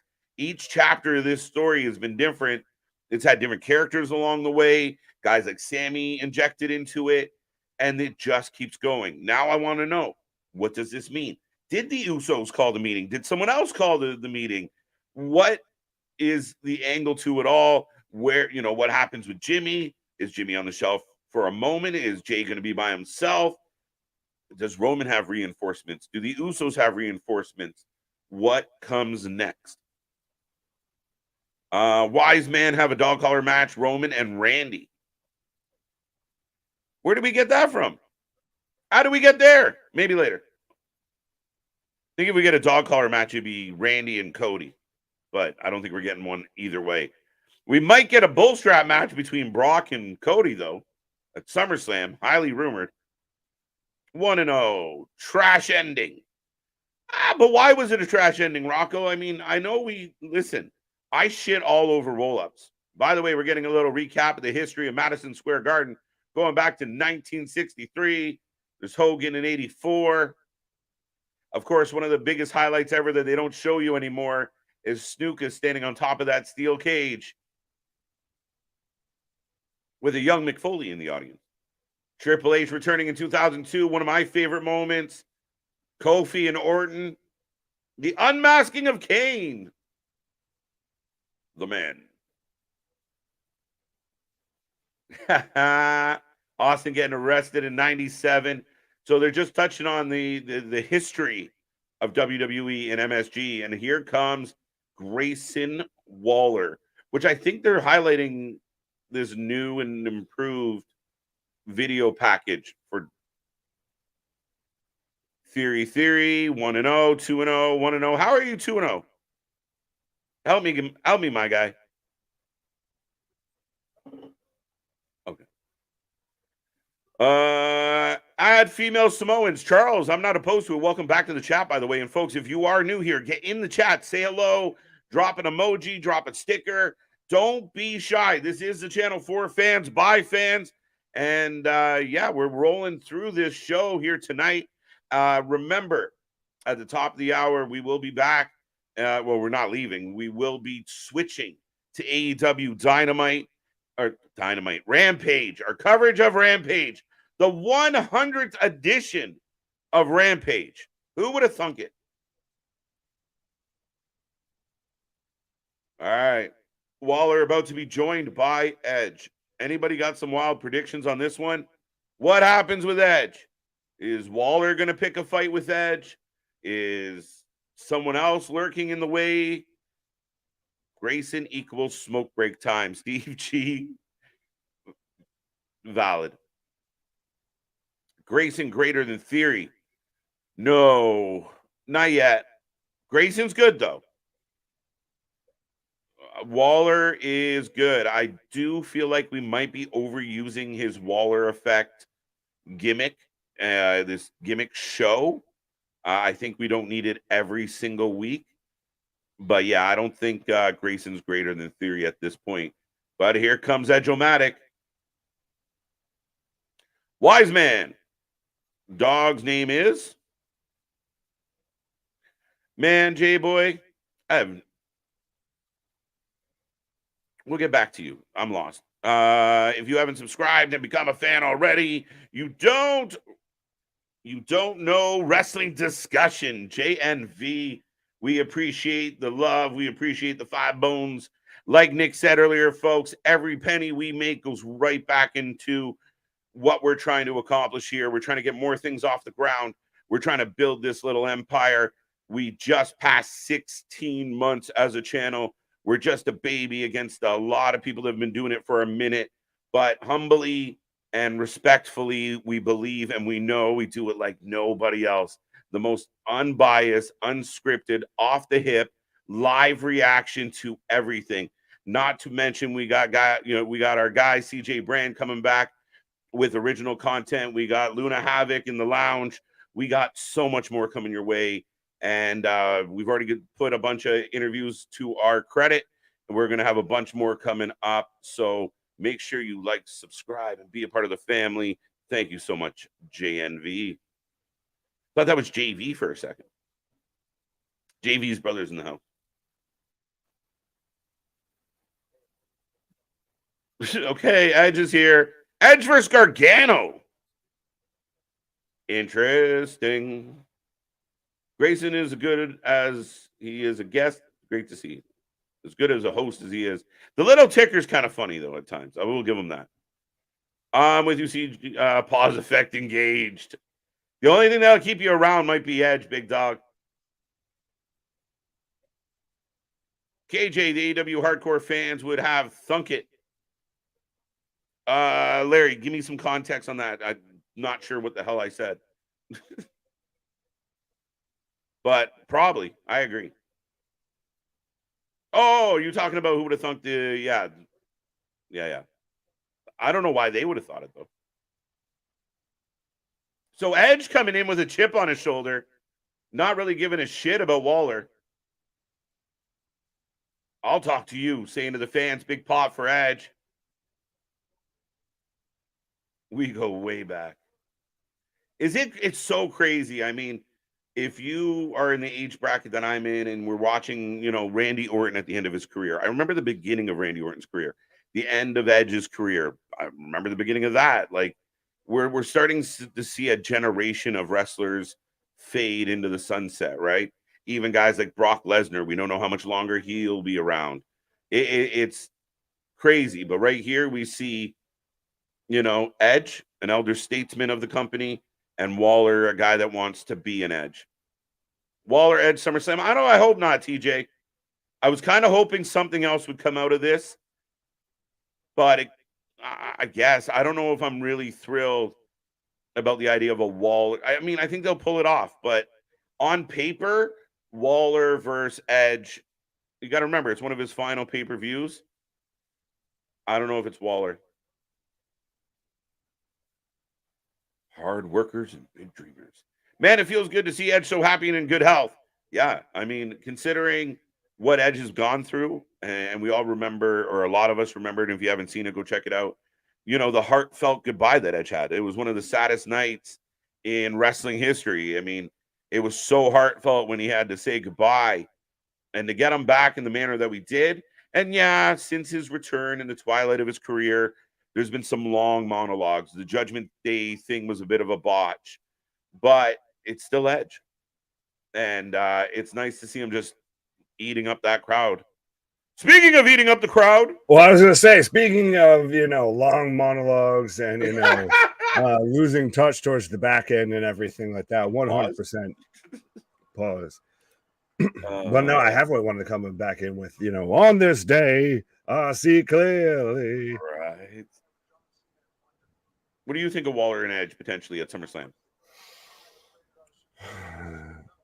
See, I'm not, and this could be the Canadian versus American bias of, I think Edge is one of those guys that he's going to go out on the Shield. He has no problem going out looking up at the lights. Oh, not at all. I highly agree with that. A guy like Waller Fitz is a guy that he could pass that to. I don't think I would not say now is the time because we're not in Toronto and we're not in Canada. Right. No, I think he's made it prominently clear that that's when he's going to hang it up. And it's within, I think it was the waning months here, like August or so. I think it was the end of August. Yeah. So is when they do a show in Toronto. He's even said that's probably when I hang it up. So. He's not retiring. Edge retirement match with brother. No, don't you put that evil on me of them being in AEW. No. Respectfully. God, no. Against Grayson Waller, so he did just challenge him. So we are going to get Grayson Waller versus Edge. Okay. Tonight? Later on tonight. Well, that's gone on to say that Grayson Waller has pretty much reached to where he's all and outright medically cleared at this point. Yeah, you know what, Steve G? Sorry, it's been a good show. And I'd take the hour we got of this than an hour of shitty wrestling any day of the fucking week. And we're here every day of the week, my friend. Yeah, 15 minutes of wrestling. It was a great match a really good match between Sheamus and Theory. However, I mean, the ending was the ending, but you're setting up further story, so I'll take it. Nonetheless, the first 35, 40 minutes of the Bloodline completely works for me. And again, we've said it a dozen times. For all the wrestling we watch, there's nothing more interesting and compelling than this shit. Well, I was just going to say, when did we as wrestling fans move away from the concept of storytelling? Spot booking. We bash other shows when they don't do enough storytelling. Yeah. But if a story does, quote unquote, too much storytelling, there's no pleasing you. There's no Goldilocks treatment here. But I mean, again, I'm entertained by if they gave us 40 minutes of talking and it was garbage and it wasn't interesting and I didn't give a fuck and the fans weren't into it, you're spot on. Yeah, you're out here like Maximus Decimus Meridius of, are you not entertained? Are you not entertained? And when did they get a commentary table back? Did the fucking stagehands rebuild this? Commercial break. Pause for the cause. I got AJ Styles coming out right now. With Mission. Miriam. Miriam, she will always forever be Miriam. Just know. I can take Gunther over Walter. I can't take Mission. Right. It is mission impossible to get Mission over. That's what Mission. She's Miriam. Now, dude, we're getting Karrion Kross in this match, correct? Or yes, we're getting AJ Styles versus Karrion Kross. I think it's still setting up to a mixed tag match, player. Yeah, I want Karrion Kross to win this match. I really do. You won. Who won the last match, and that will determine who I would predict to win this match. I feel like AJ. Well, they just had that powder moment, right? Yeah, instead of the mist, they had the powder. They had it. Right. It looked like they lit off a flare gun or something. But I'm in commercial break right now and getting a commercial for the hottest, or I guess the fastest, since it seems like it's a Fast and the Furious commercial. Right. Party of the summer with We're going to SummerSlam Motor in City, buddy. Detroit, Rock City. Then again, I halfway go to Trick Trick. Welcome to Detroit City. Right, exactly. No, we're heading to Detroit for SummerSlam. It's going to be a big one, and I'm looking forward to it. Now we're starting to see things start to line up. There's speculation about who we're going to get, and literally we're coming to the end of this week. So we'll say, 4 weeks away. So not that many shows to go, not that many weeks to go before we'll be sitting here cheering for SummerSlam. Everything that's been hypothesized and theorized as far as a SummerSlam card so far has been fantastic. Right. Has lived up to the billing, as they always do, of, biggest party of the summer. Right. AJ for the win. Richard says AJ won the first, Karrion won the mixed tag. That is true. They already had a mixed tag. Fuck. It was where the powder came in, I think. You can tell how relevant this storyline's been, that we can't tell fucking up from down with this. You know what? They're in MSG. I just want to see Karrion Kross get a nice win, like a big, solid win. And let's course correct with Karrion on this one. Karrion. You would hope, but so babyface or heel win last match? Last match, the heel won. So babyface this one, AJ Styles. Brutal. It's as much as what you said of it being an MSG, it's an MSG. So AJ Styles gets the win. We just had the big moment, the big face moment with Edge. So it could go either way, but it feels like a stagnation more than a advancement. Yes, and you know what? Boston says Wyatt versus Edge at SummerSlam.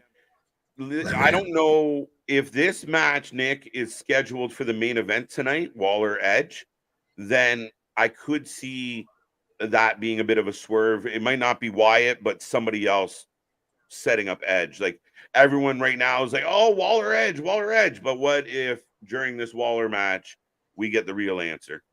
You literally just started to get goosebumps on my arms there and everything. If we had it at the main event, and we think we're setting up for Waller versus Edge at SummerSlam, and that's where we're going. If it's not great for Edge, if it's a step up for Waller, it's a big step up, all of that.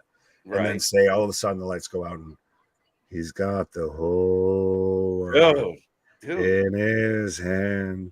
You're telling me, though, as much as everyone says Bray coming back was a flop, everything, he still has that such a unique, that so many few talents have, that you literally could hear 10 seconds of, and he could show up the second lights go out. You think he's showing up, and it's no matter what, if he shows up, it's a special moment.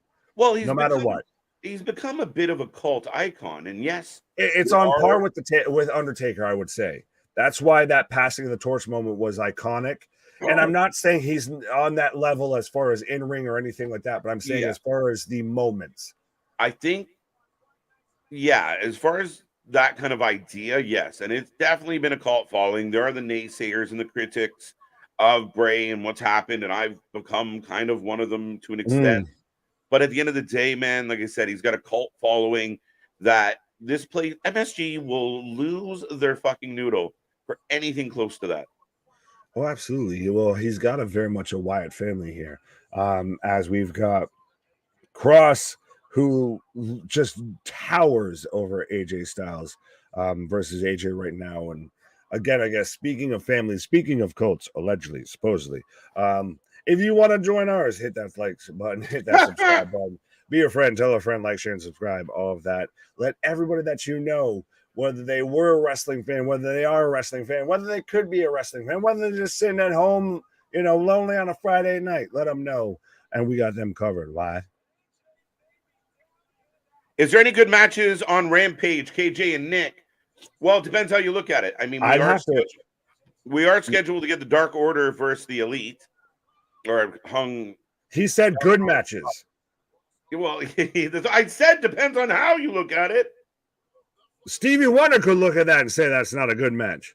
Well, I mean, there's some people out there that are at home, with their, very deep in a jar of jelly. And their last names are Jackson Page, even though I know that's not his actual last name. Oh! Mishin just kicked her face.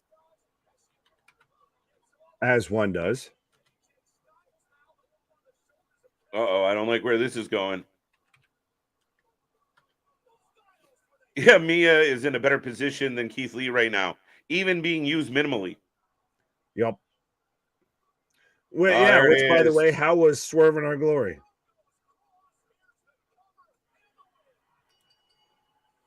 AJ Styles picks up the win. I told you, it's as much as I hate to say it, it's paint by numbers. It's heel won last match, face wins this match. You know what? That match was so fucking underwhelming. As lately, honestly, not only just Cross stuff, what AJ stuff has been. Everybody, yeah, everyone involved. Brothers, it was like, oh my god, they got the Good Brothers back. So underwhelmed. Well, then AJ got hurt, so they just sat on the sidelines. They literally did the whole, well, if you ain't gonna use me, I ain't gonna show up. Right. Well, cool. I guess we can't figure out shit to use you, so. Still, you couldn't have Good Brothers versus KO and Sammy. That couldn't be a feud that fucking happens. No, give us just 10 minutes with the Good Brothers. We'll figure out something to do for them. Literally, seriously. Again, our socials, all our connects and everything are rolling through on the scroll there. If not, if you're too lazy for that, we do have it's in the description of the video, the channel, everything like that. We can help your creative team. God damn it. Because I feel like a lot of these need it. Yeah, I mean, give some depth to these mid-card matches. But right now, we're getting never go full Russo. Never go full Russo. Sorry. We're getting a replay of Asuka versus Charlotte on the weekend, which obviously was interrupted by Bianca. Which I still think a triple threat between those two is a fantastic match at SummerSlam. I thought we were getting it tonight. Shut up and take my money. If they're gonna give us that for free, thank you. That's the most I can say is just thank you. If these three are fighting each other at SummerSlam, Io Sky cashes in and leaves SummerSlam as new SmackDown Women's Champion. At this point, honestly, could you perceive a bad situation to where Io cashes in? I think it should be tough pressed. I think if she goes after Rhea Ripley, there's a chance that she'd fail. Oh, I don't think that'd be interesting. Well, that's almost like it's one of those of like someone trying to cash in on Roman. It's one of those of like you don't step to God like that. You take the slightly easier route, whether that be oddly enough, Asuka, which is not norm to say out loud. But still, an Asuka versus Io feud would be totally in. All right, Cornette's head might explode, but we'll get there. Zach says that's why I like the Divas division. They was entertaining. I don't want flipping in a certain way back, and I want fun Rock and Austin promos, some Diva fun, some hardcore and main event story. I kind of get where you're going, Zach, even if it's not completely in line with everything in my head. But at the end of the day, yeah, I think there is room for comedy. There is room for, I don't know if we should go back to the Divas division, but solid women's angles would be really nice, and some story built around the women's division, which this has a bit of story. I'm okay with it. Fair enough. I'll just say, hi, Vince. Glad to see you in the chat. But yeah, so I pulled up the Rampage card, and I want to pull RJ City, actually, surprisingly enough, described this best. We have Jeff Jarrett and Matt Hardy as the Broken Strokers, I think is what he called it. Right. I want to, because I don't want to discredit him on what he called of Sammy and Daniel Garcia as a tag team? Keyshawn, as he's looking that up, as we know, The fornication gods. That's what he called them. what? So we've got Jeff Jarrett and Matt Hardy versus Sammy Guevara and Daniel Garcia on Rampage 100. We've also got Brian Cage and Big Bill versus Trent Beretta and Matt Sydal. Oh, that was a blind tag match, right? Yeah, Steve, you wanted to even say no, thank you. I was saying with Ray Charles. In a Owen Hart Cup tournament match. Well, when did tag teams become part of the Owen Hart? But anyways, wait, who's in it? Brian Cage and Big Bill. Oh, so well on Twitter, it's a blind eliminator. On what I was looking at on ProWrestling.net, they have it labeled as a Owen Hart Cup tournament match. Oopsie. Yeah, but it's the Gene Machines, as quoting RJ City, who has slowly become one of my favorite personalities on AEW, versus guys who have discussed the meaning of life, Trent Beretta and Matt Sydal. Again, RJ City is just becoming my favorite, honestly, wrestling personality at this point. Fair enough. Right, but we also have nothing for LA Knight. Go ahead. Hikaru Shida versus Marina Shafir of You Don't Know Who I Am. Hickory. And we've got Hangman and the Young Bucks. So we've got the Hung Jury versus the Dark Order. Yeah, again, because who gives a shit? Yeah, you need more friends if you only want to wrestle your friends. I'm just saying. Babyface. No, it's just awkward if you only want to wrestle your friends. Yeah, a little bit. It's an awkward sleepover. Babyface has never stayed champion longer than Roman. I don't know how to answer that, being that Roman's on during in the process of a historic run. A historic heel run too. Asuka can get 3 words out before Bianca comes out. We're not fucking around. Yeah, is it so interesting that the more the ponytail weave has come undone, the more heel Bianca is? Yeah. And here comes Charlotte. So we're clearly setting up for a triple threat here. I think she should come out without the ponytail at all. What in the name of Lady Gaga is Charlotte Flair wearing? Rub through the ring. Rubba. roll. Asuka to the top. Can't see my bad romance. Io with the fucking Io. And Bailey. Oh, Bailey's gonna literally. Oh, she hits the halfway stump. Is this a cash in or is this a statement? Io with a moonsault. There's no referee. Where's the cat? Come on! Bailey gets picked up by Bianca on the cash in, so they were gonna cash it in, but they can't cash it in. Boot from Charlotte to Io through the briefcase, and still. That is a bold strategy. Gaga Charlotte in the ring right now, just holding court here. The bell never rang, so no. I don't know if we're setting up for a triple. I feel like we're setting up for a triple threat with the ever looming guillotine just hanging in the background there. But that's a good reason to be pissed off at Belair. She just fucked up a cash in. It's one good reason to be pissed off at Bailey. I'll get the words out. They all start with B.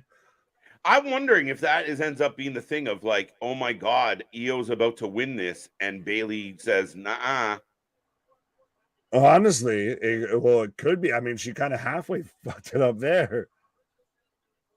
So we're getting a replay of the men's Money in the Bank briefcase match. So how do you feel about the comments of Logan Paul saying that Ricochet was unprofessional here?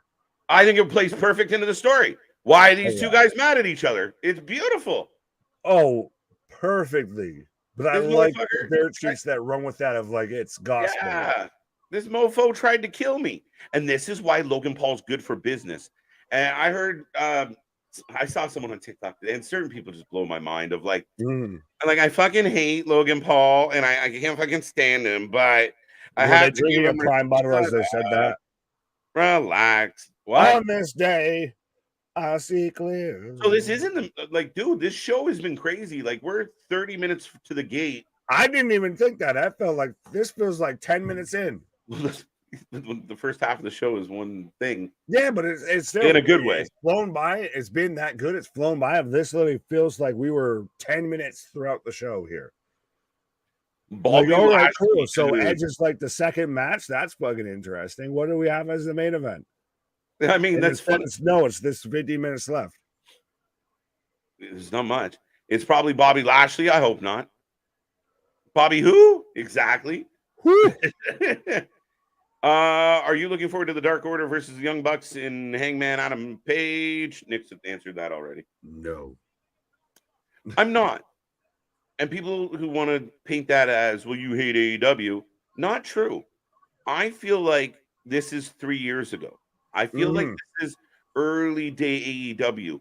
If the Bucks are one of the best tag teams in the history of wrestling, they should have evolved.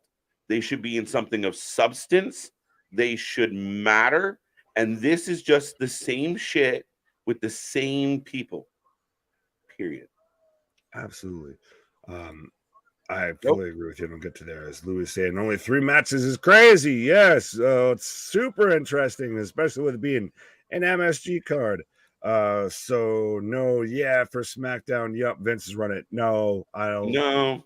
Well, I mean, in a sense. Jump into accusations. Yeah, it's silly.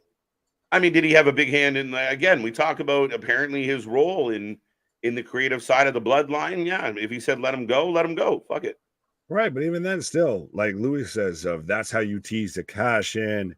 What the hell is Charlotte wearing? She looks like a sequin porpoise. Yeah. Poker face, poker face. Narwhal. Cousin Agama. Here's the thing, and I want to say this, guys. Listen, usually if you were to tell somebody, hey man, I watched a wrestling show last night, there was 3 matches in 2 hours, the average person would be, or wrestling fan would like, oh, that must suck. There's been no fat on the bone tonight. No. Everything that we've gotten has had some substance to it. The bloodline thing, I don't give a listen. My strong opinion is it was well worth the time. It didn't drag. It wasn't boring. It was interesting. I felt like there could have been some referees and shit coming out to help. But at the end of the day, the women's situation was, it meant something. It had meat to it. Sheamus in Theory had meat to it. It has not been a wasted time with a lack of matches. Oh, no, not at all. That's, again, this has been very storyline heavy. And again, it's so interesting to me that we as wrestling fans, and especially, I guess, of our generation, that love it or hate it, if you really go back at it, a lot of it was storyline driven with some matches that salt and peppered throughout that. Yep. But like even Louis said, it was too cohesive of a show for it to be a Vince McMahon experience. The pace and very cohesive, very true. Yeah. I mean, guys, if people we've said it a million times, if you tune into these wrestling shows and hate watch, you'll find shit you don't like. But if you try and watch it and take it at face value, what more do you want? I mean, if this was, again, you look back in time, we've had many segments throughout history that are talked about, some of the, the biggest rated segments ever that were just storyline based. We're 5 weeks away from a pay-per-view. They're starting the stories. They're getting the ball rolling. Maybe next week we get 7 matches and very little story. I don't fucking know. Oh, absolutely. And I was going to say, well, no other better place to take it to or take it from than 2 active sitting judges on the Pro Wrestling Council, right? Here, the Pro Wrestling Supreme Court here. We have ruled. Right. Overruled, sustained.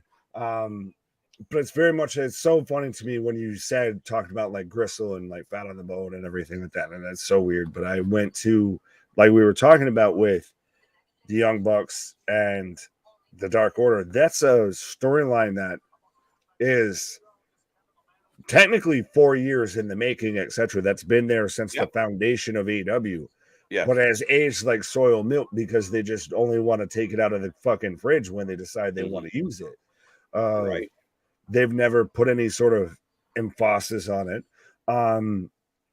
And honestly, have the Young Bucks been more irrelevant now, like beyond now, ever in their entire careers? Name me anything that the Young Bucks do right now that moves the needle in any sort of way that is even an attention grabber, is a headline. And I hate to challenge for headlines, but is anything like that moves the needle in any sort of way? No, they haven't been in a good place, Nick. They really haven't, and it's been unfortunate because they they come in with all the hype, and I think to me it feels like certain people took Tony's money and didn't give Tony what he paid for because now they're on easy street. So So you mean the roster? on the people on the roster that didn't Yeah, really I was give going to say Tony. all the Yeah. roster. Oh, you mean the whole? Yeah, all of it. Like just a vast majority. Like there's less people that paid up and over delivered what Yeah, they were valued at than people but who lived I up to their billing. but I will say there's guys like Moxley or Jericho. Even if we criticize them for certain things, they're fucking trying. They might be wrong or off base, but they're Oh, trying. they are. Where the Bucks, again, it's just this like watching 5, 6 grown men argue about who's a better friend blows my fucking mind because that doesn't exist in a lot of real world situations. As Hey, we, Bill, what the fuck, Bill? Like, get out of here. right. Well, as I've got Grayson Waller coming out right now, so we've got Edge, the Canadian Leprechaun here with his gear, as KJ Sorry. halfway took a pause. Maybe he needs to say achoo. I don't know what's going on now. Okay. There we go. So we're still advertising. We still haven't had it yet happen. As we've still got a half hour left of SmackDown. We've got Edge versus Grayson Waller. Edge out here with the green gear. Grayson Waller out here with the basketball trunks.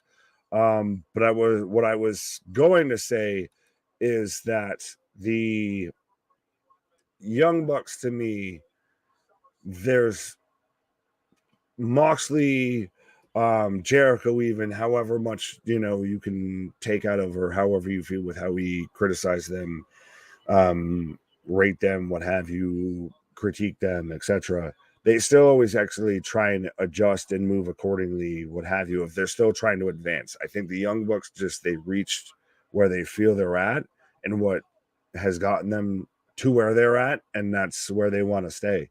And it's now becoming more detrimental than beneficial.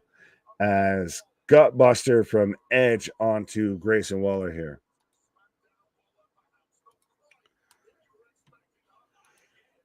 Lindsay, what up? Hey, everyone was watching the trial on TV. Well, 100%. Well, like we said earlier, Wrestling for Life Network Court is filmed in front of a live internet audience.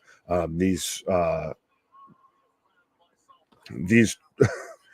these tribal trials, I was getting confused of too many true there, but these tribal trials are 100% real. Of your presiding judges are KJ White and Big Nate, but yeah, it feels very much of, I don't know if exactly Roman clarified his innocence or if he just said, fuck you, coward, fuck your court.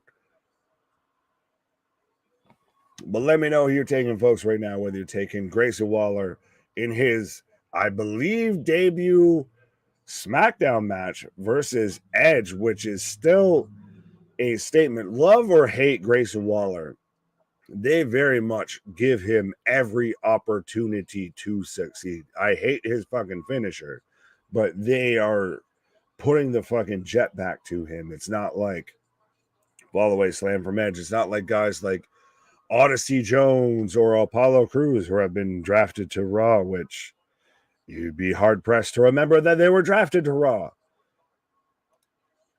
John saying, hi, Lindsay. What up? What up?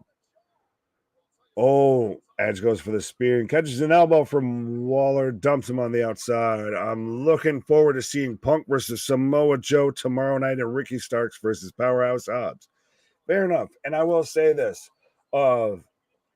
we will 100% be here giving you content and everything like that. we've decided as a channel between me and KJ and everything like that, we're going to tomorrow, this weekend, take a pause because we're gearing up into, the high octane summer months and everything like that. And so at the end of the day, it's always still fun, even for us, like as much as we love doing this and everything. And as fantastic as it is. And you guys can still, we've got the Twitter, we've got the Instagram, we've got the Discord, everything like that. If you guys still want to talk about us, talk to us about anything and everything that's going on. But us for to take a pause, catch a breath, relax, recalibrate all of that. But to sit there and watch something as fantastic as like Joe versus Punk, which goes back to, I know we're both big fans of their whole Ring of Honor run. And that's why we were big proponents of when Punk came back, and they're going to do the collision and everything of, all right, I'm fine if they want to do Joe versus Punk, like just fuck it, make that the prominent feud on the show. So it's going to be just nice for us to, even just us as, just at the end of the day, we're still pro wrestling fans, but to sit there and just watch and enjoy pro wrestling. And trust me, we're still tempted about it. So you never know. That's why he was going to hit that bell notification. All right. Never know. Speaking of never knowing, as this man keeps popping in and out, but the litigious in this case are not actors; they are real people who cannot settle a matter themselves. So they've come here to this forum, the tribal court. Major Big Dog, I almost want to have. I feel like I know where you got that from because I want to say People's Court, but I also don't want to be wrong with saying that. But yeah, 100%. That's even halfway of. That's why we're very much. Oh, we get fucking Judge Judy and Judge Joe Mathis here. We get Judge Paul Heyman, Judge KJ White. Yes. When it comes to pro wrestling and everything like that, so we're like, yes, let's fucking full bore. Sorry about that, folks. I'm happy to be back. We got a super sticker. Like it. Right. From M, or is it I am Instant Messenger? Right. Are you a Terminator back from, the days of For Long Gone of Instant Messenger with AOL? Did Tom send you from MySpace? Did Tom send you? Well, no, because we've got Thread that's challenging Twitter. Now we've got our new generation of social media wars. Right. So we are in a commercial break, folks. We got about 20-ish minutes left of this show. I know Nick was touching on this while I was dealing with my camera. But yes, we definitely love doing these streams. Thank you for being here. We will not be covering any live wrestling this particular weekend. We'll be here, just not live. Not live. CJ Brand has a bonus episode of the play along of Fight Forever. He did some stuff, took it, recorded it. That will come out tomorrow morning. Check that out. We expect we're going to have some stuff from Luna Havoc as well going up this weekend. But Nick and I will be back on Monday to bring in another week. And as Nick touched on, the last few weeks of this summer are insane for wrestling right into September. Yes, we're talking about September already. Jeez. Right. Oh, Tornado DDT. Well, even then, that's 100% of why we always still pitch and why we still talk about it. Big things popping up, things popping up. The Southern Season never sleeps. Of why we are the best pro wrestling channel when it comes to YouTube, when it comes to the goddamn internet at this point, I'll say. Because we got you covered even with still. Hey, we're going to be here live covering anything. Well, still, we got nothing but back end of original content. We got this, that, and the third for you. We got you covered on anything and everything. We still got, going through CJ playing through AW Fight Forever. And I know maybe when we get to AW Rampage, we'll talk about during a commercial break of our thoughts and opinions and our feelings. Because I know this man's played AW Fight Forever. So. I have. But Waller right now in control of Edge coming out of the commercial break, Nick. He's just holding him at the moment. Crowd cheering Edge on. If you haven't made a prediction on this match, let me know, or let us know what you who you're taking for this match. As Edge tries to fight out and successfully does, throwing forearms. Right. We got to throw the forearms thrown here. What? What is it? I don't know. Like, I don't know what's next, what we haven't gotten. Are we going back to the bloodline? Is there something happening here? What Is is there there another another? 20 minutes here? I don't know. Like, what else has been advertised? Good question. Good question. Good question. Oh, no. Nick So I'm looking at WWE's website right now. We had the witness the trial of the tribal chief. Well, I think instead of going on last, they got that out the way real fucking fast. We've got the Waller effect with Edge. So we're already there. We've already had Austin Theory versus Sheamus. We've already had Karrion Kross versus AJ Styles. So unless this is it, unless we end in a holy shit moment, this is it.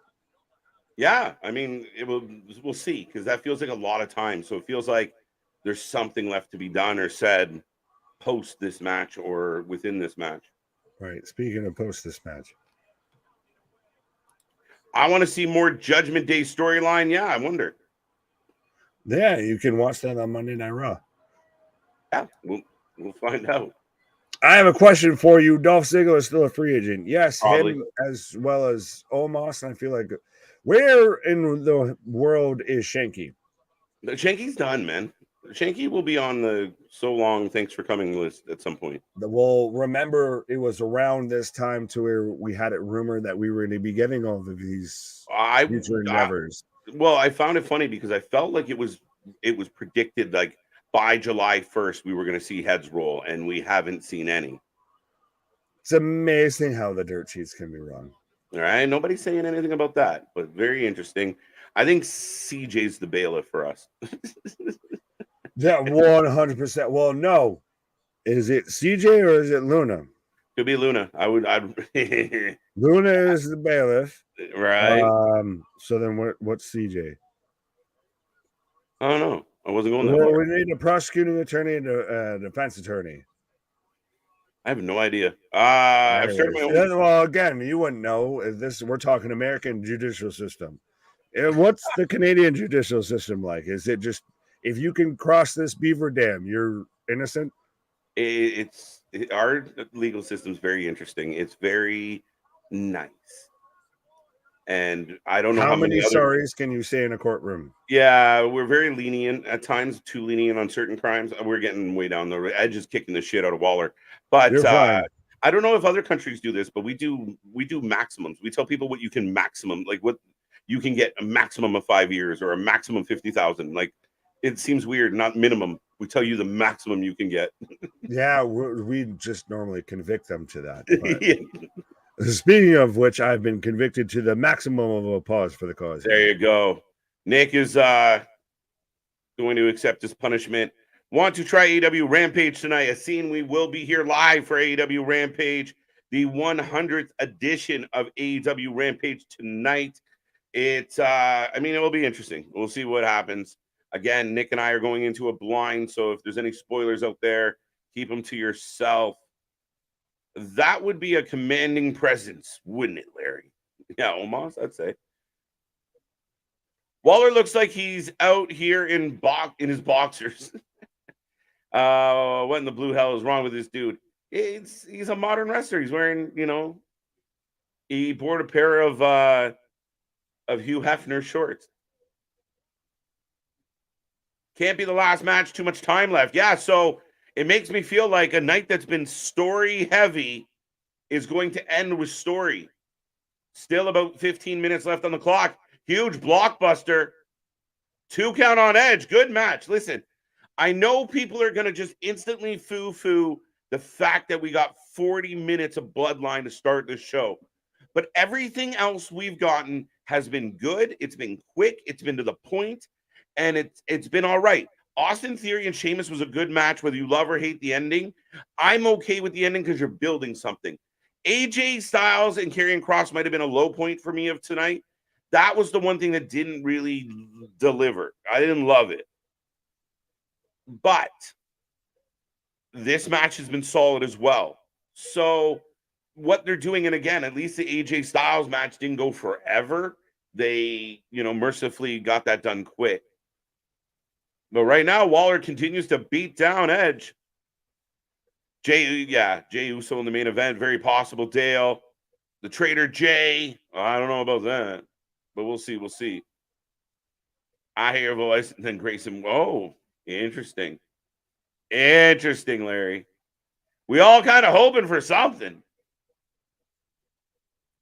Some fans would rather have a 40-minute match that means absolutely nothing. And that's the thing, Keyshawn. If we would have had 3 matches tonight in the first 40 minutes of the show, but they were shit matches. They were, you pick 6 people or 7, 8 or 8 if you want to throw in a tag team. Like, what would you have had? Street Profits versus who? Right? Like, so what? The first 40 minutes mattered of this show, and it wasn't boring by my estimation. Maybe I'm wrong. Maybe I'm easy to please, but it wasn't boring. Edge versus Orton 2.0 at SummerSlam. Maybe. Some people have kind of been like, I don't know. But if Edge is on a farewell tour, which we kind of think he might be, Randy Orton would be a great guy to fuck with him.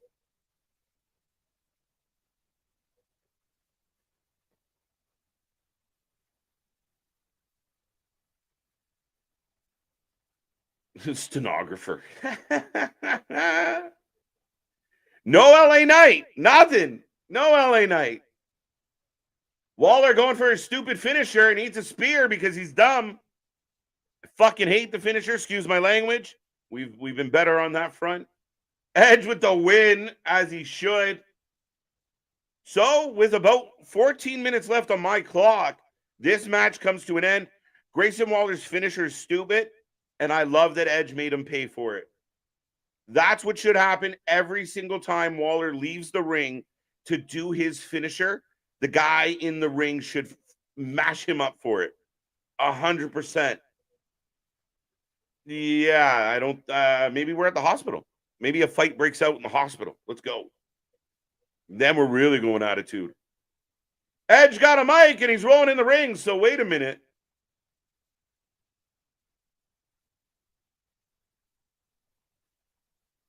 What's up, Lindsay? How you doing? Welcome on back. Oh, Edge giving Waller a rub. Looking at Waller and saying earlier tonight, he used the analogy, you're going to sink or swim. He grabs a mic, says you swam, chucks the mic at him, and rolls out. So Edge acknowledging the young superstar in his debut. And remember, we're going back to the bloodline. Remember the debuts like Cena in that. Cena didn't come in and win, right? Like he gets beat. He has a really good performance and gets beat by a veteran. And I think this works very well for Waller. But Jey Uso is back at MSG. 3-0, 3-0, 2-1, 3-0. EO, yeah, what the fuck? Come on, you're killing me. Edge versus Karrion Kross would be amazing. Yeah, but you got to build up Karrion a little bit better. Like right now, Waller, is more believable as a contender against Edge than Karrion just because of the booking. But we're going to a commercial break on the cliffhanger, guys and girls, that Jey Uso is back and Roman is not happy. Waller used ruthless aggression. Maybe. Trial continues next. Yeah, we'll find out. No judge, no ruling. Like I said, Nick and I took the the tribal court more serious than the WWE did. We took the time to make it look like we, fit the theme, boys. Come on now. The prediction title is not on the line until the next pay-per-view that we cover, which I believe will be Slammiversary. So you're going to have to bring your Impact knowledge to this one. The fun thing about the Impact pay-per-view is it's going to be good and it's going to be tough to predict. Because it's Impact. The only day I'm on a roll with the predictions and there's only, yeah, right? The law of percentage, you're like, fuck, I'm on fire tonight, 3-0. John's doing well as well. 2-1. Sheamus deserved to win. I agree. And you know what? I've been very critical of roll-up finishes. To me, it's a lazy chicken shit way to get out of things. In this case, Pretty Deadly runs interference. Sheamus gets rolled up. We're going to get more Pretty Deadly, more Pretty Deadly and Brawling Brutes with Theory thrown in the mix. So I don't hate it, but I understand why Sheamus lost. And the U.S. title's champion is not going to just take the L. He's going to cheat to win because he's a bad guy. It's going to piss people off, and that's what it's supposed to do. So love it or hate it, not a terrible direction to take the show or take the title. Great performance by Grayson Waller. Not a fan of his. Really good performance. Waller's got a lot of upside. He did really well. His rivalry with AJ, he did really well.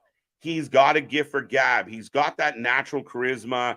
He has that chip on his shoulder where he's probably a little more cocky than he should be at this point in his career. But that swagger is getting him noticed. The attitude is definitely getting him booked.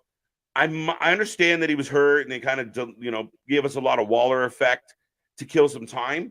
I don't know if I want to see the Waller effect on every SmackDown.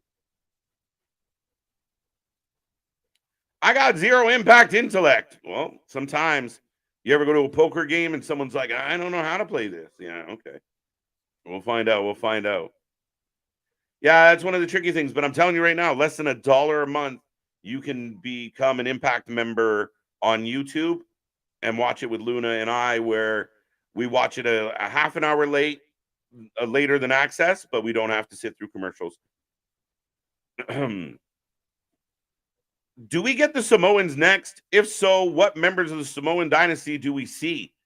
Jason, at this point, all bets are off. Like, coming into tonight, we thought this tribal court, which, again, I know the critics are going to say, well, it was just a promo. I know what it was.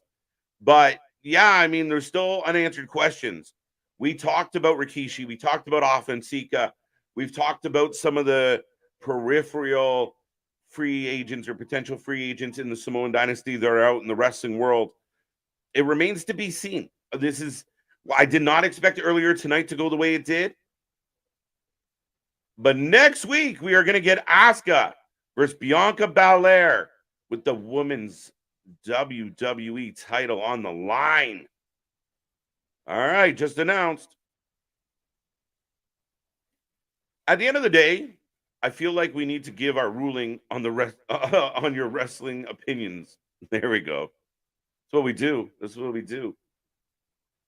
Roman's back in the ring, demanding the mic. And you know what? They did Roman's entrance during a commercial. We're going to do this one more time. Yes, we are. LA Knight is the next United States Heavyweight Champion. Yeah, it's quite possible. Yeah, we're going to do this one more time. One more time. You got to know when to hold them. Know when to fold them.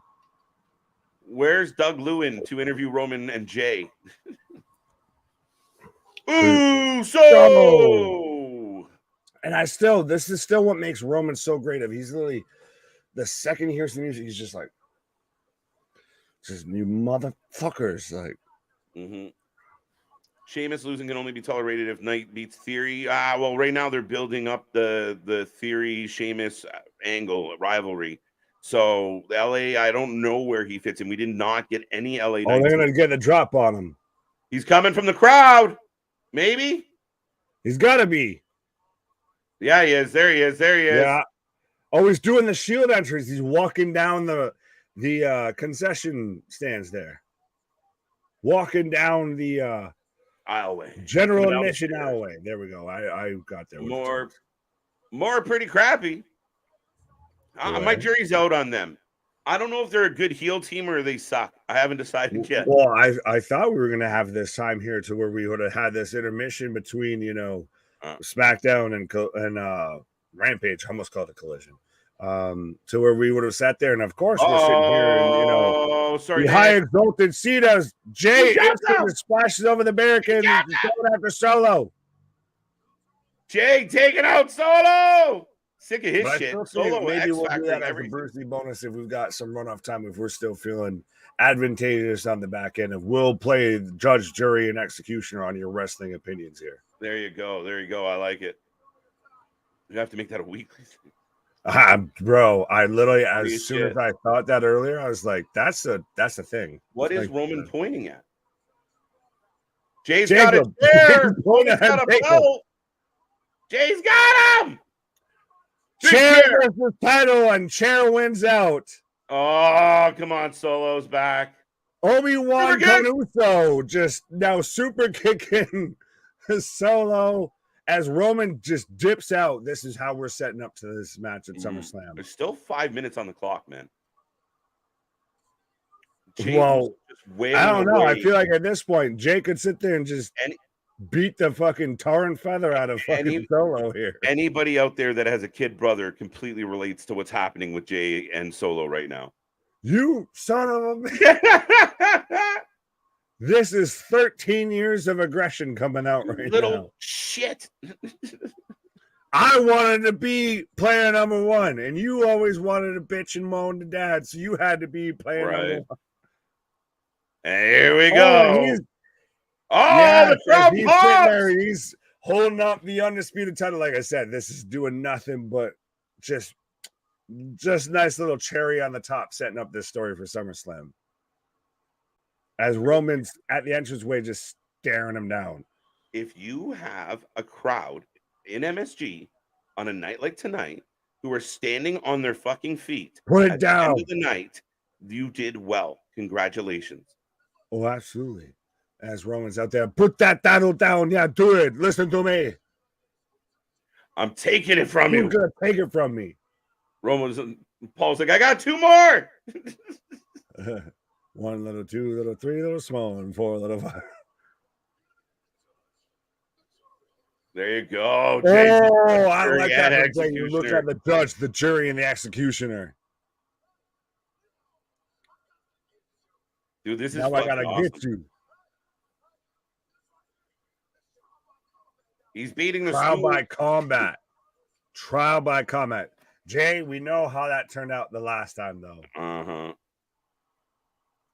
We've got a strap match, Hell in a Cell match. We've got a couple matches to run that back on how this works out. She was mine, not yours, Larry.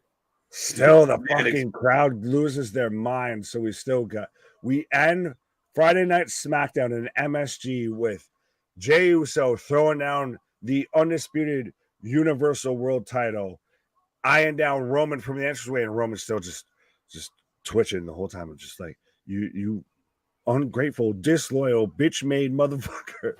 Going my medieval on that hiney. Right.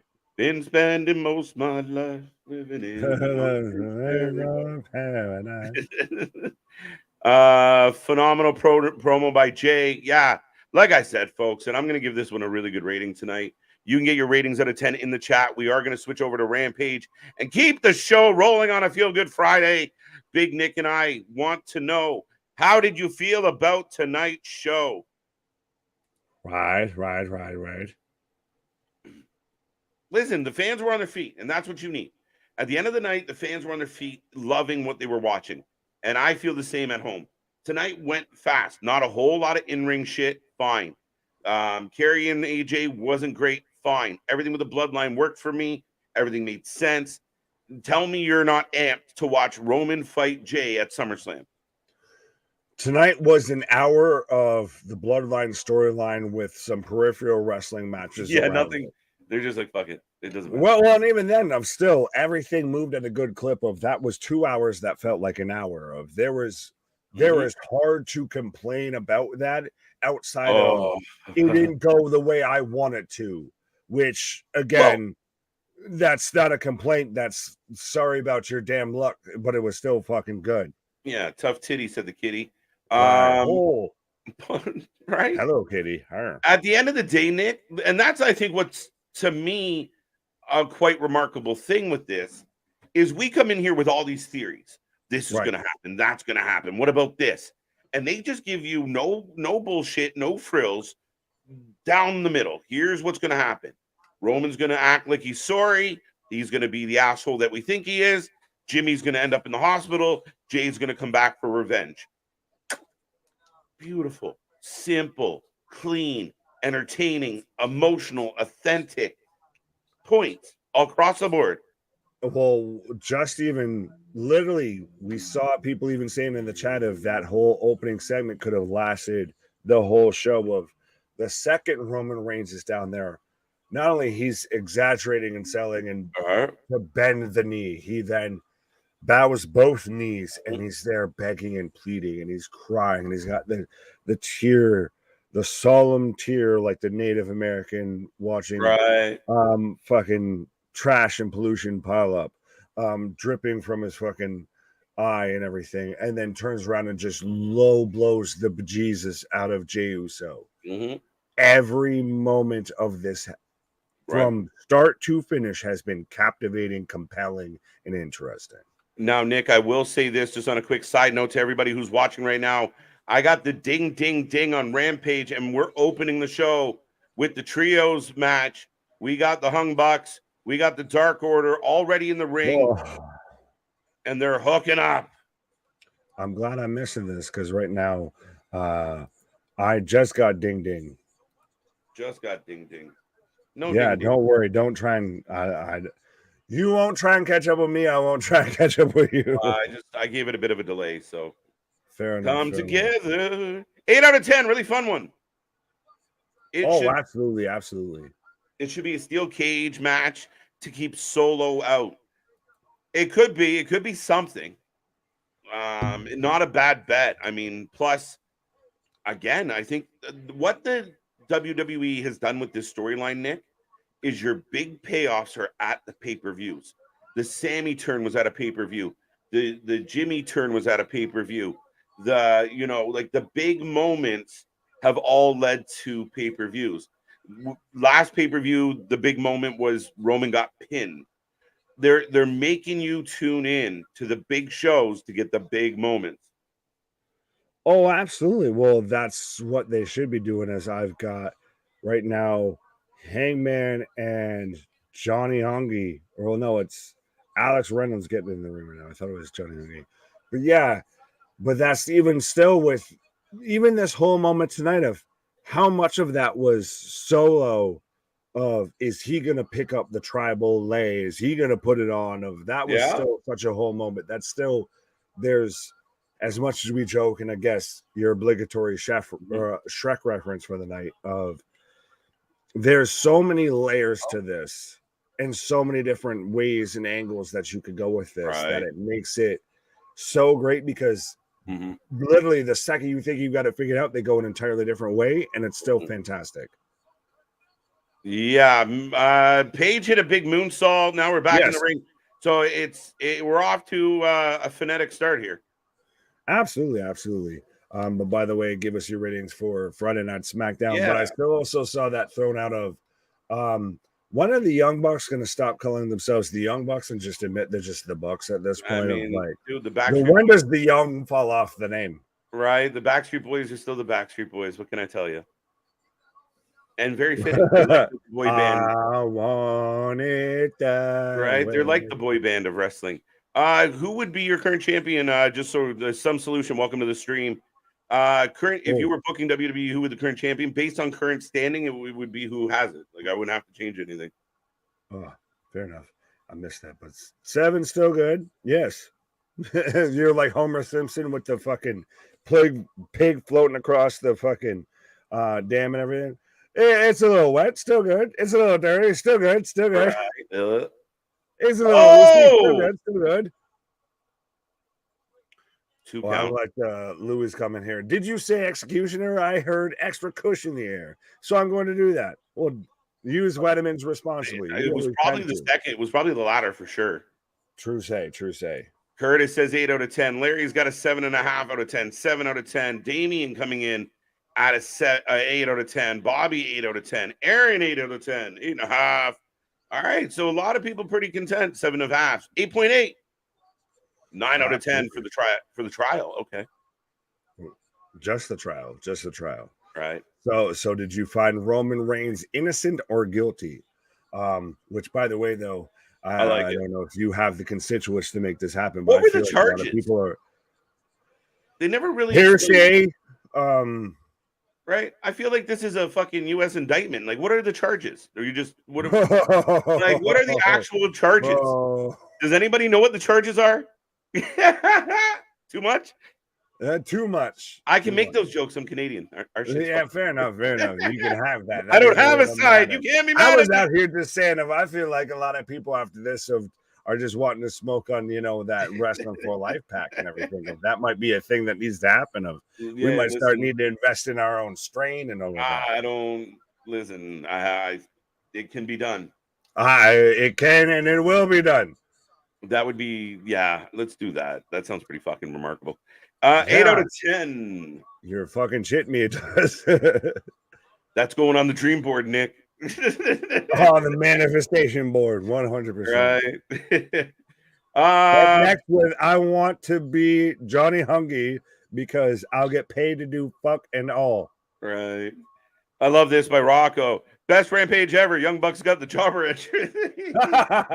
But again, have they felt, and I'll ask this to anyone out there listening to the sound of our voices right now, have the Young Bucks, not the Young Bucks with Kenny, not the semi-hung Bucks, not the overcompensating Bucks there with Hangman Page, not the Elite, anything like that, have the Young Bucks felt more irrelevant and less consequential to pro wrestling than they have right now outside of working for TNA when they were Generation Me? They came into this company claiming that they were going to show the world the best tag team division in the world. That went by the wayside very quick as soon as the egos got involved.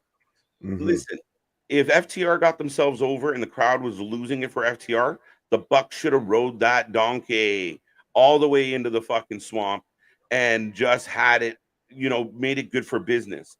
But the infighting and the bullshit behind the scenes has affected the Bucks. It's affected the product. It's affected the fan base, the company.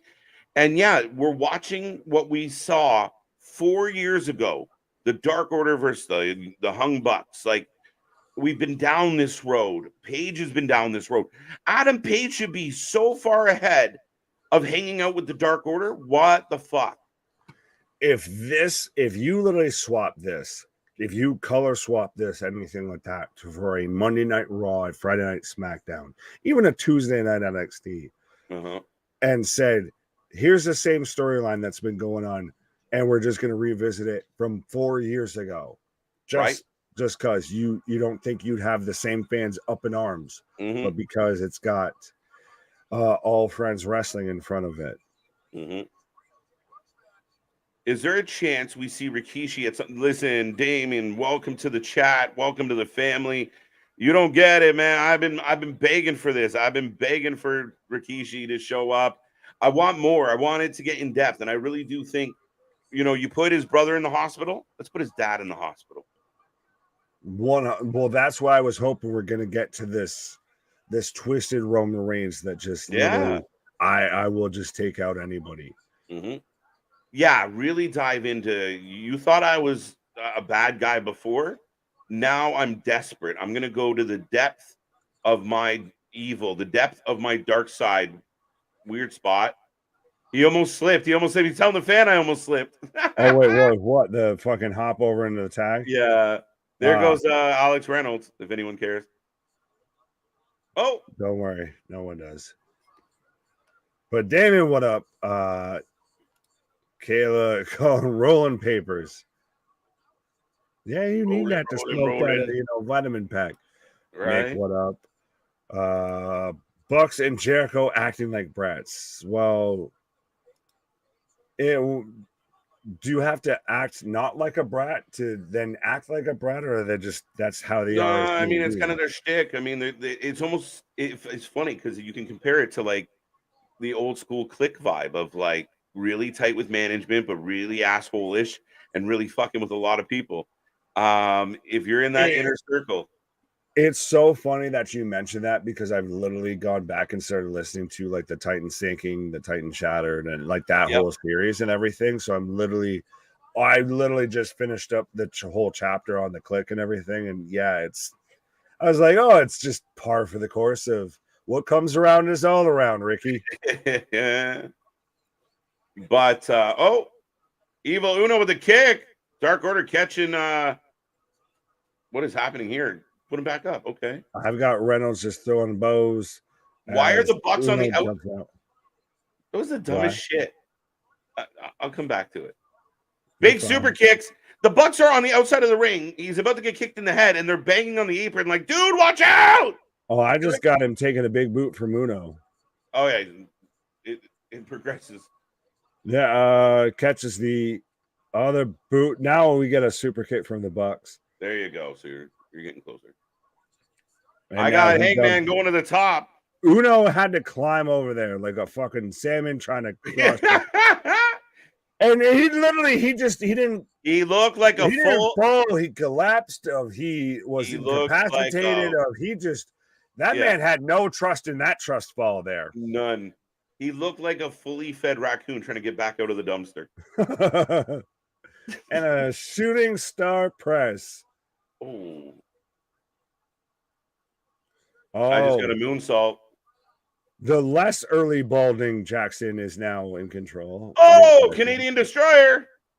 Oh, I got a X Factor into a moonsault that he tried to sell as a backflip DDT.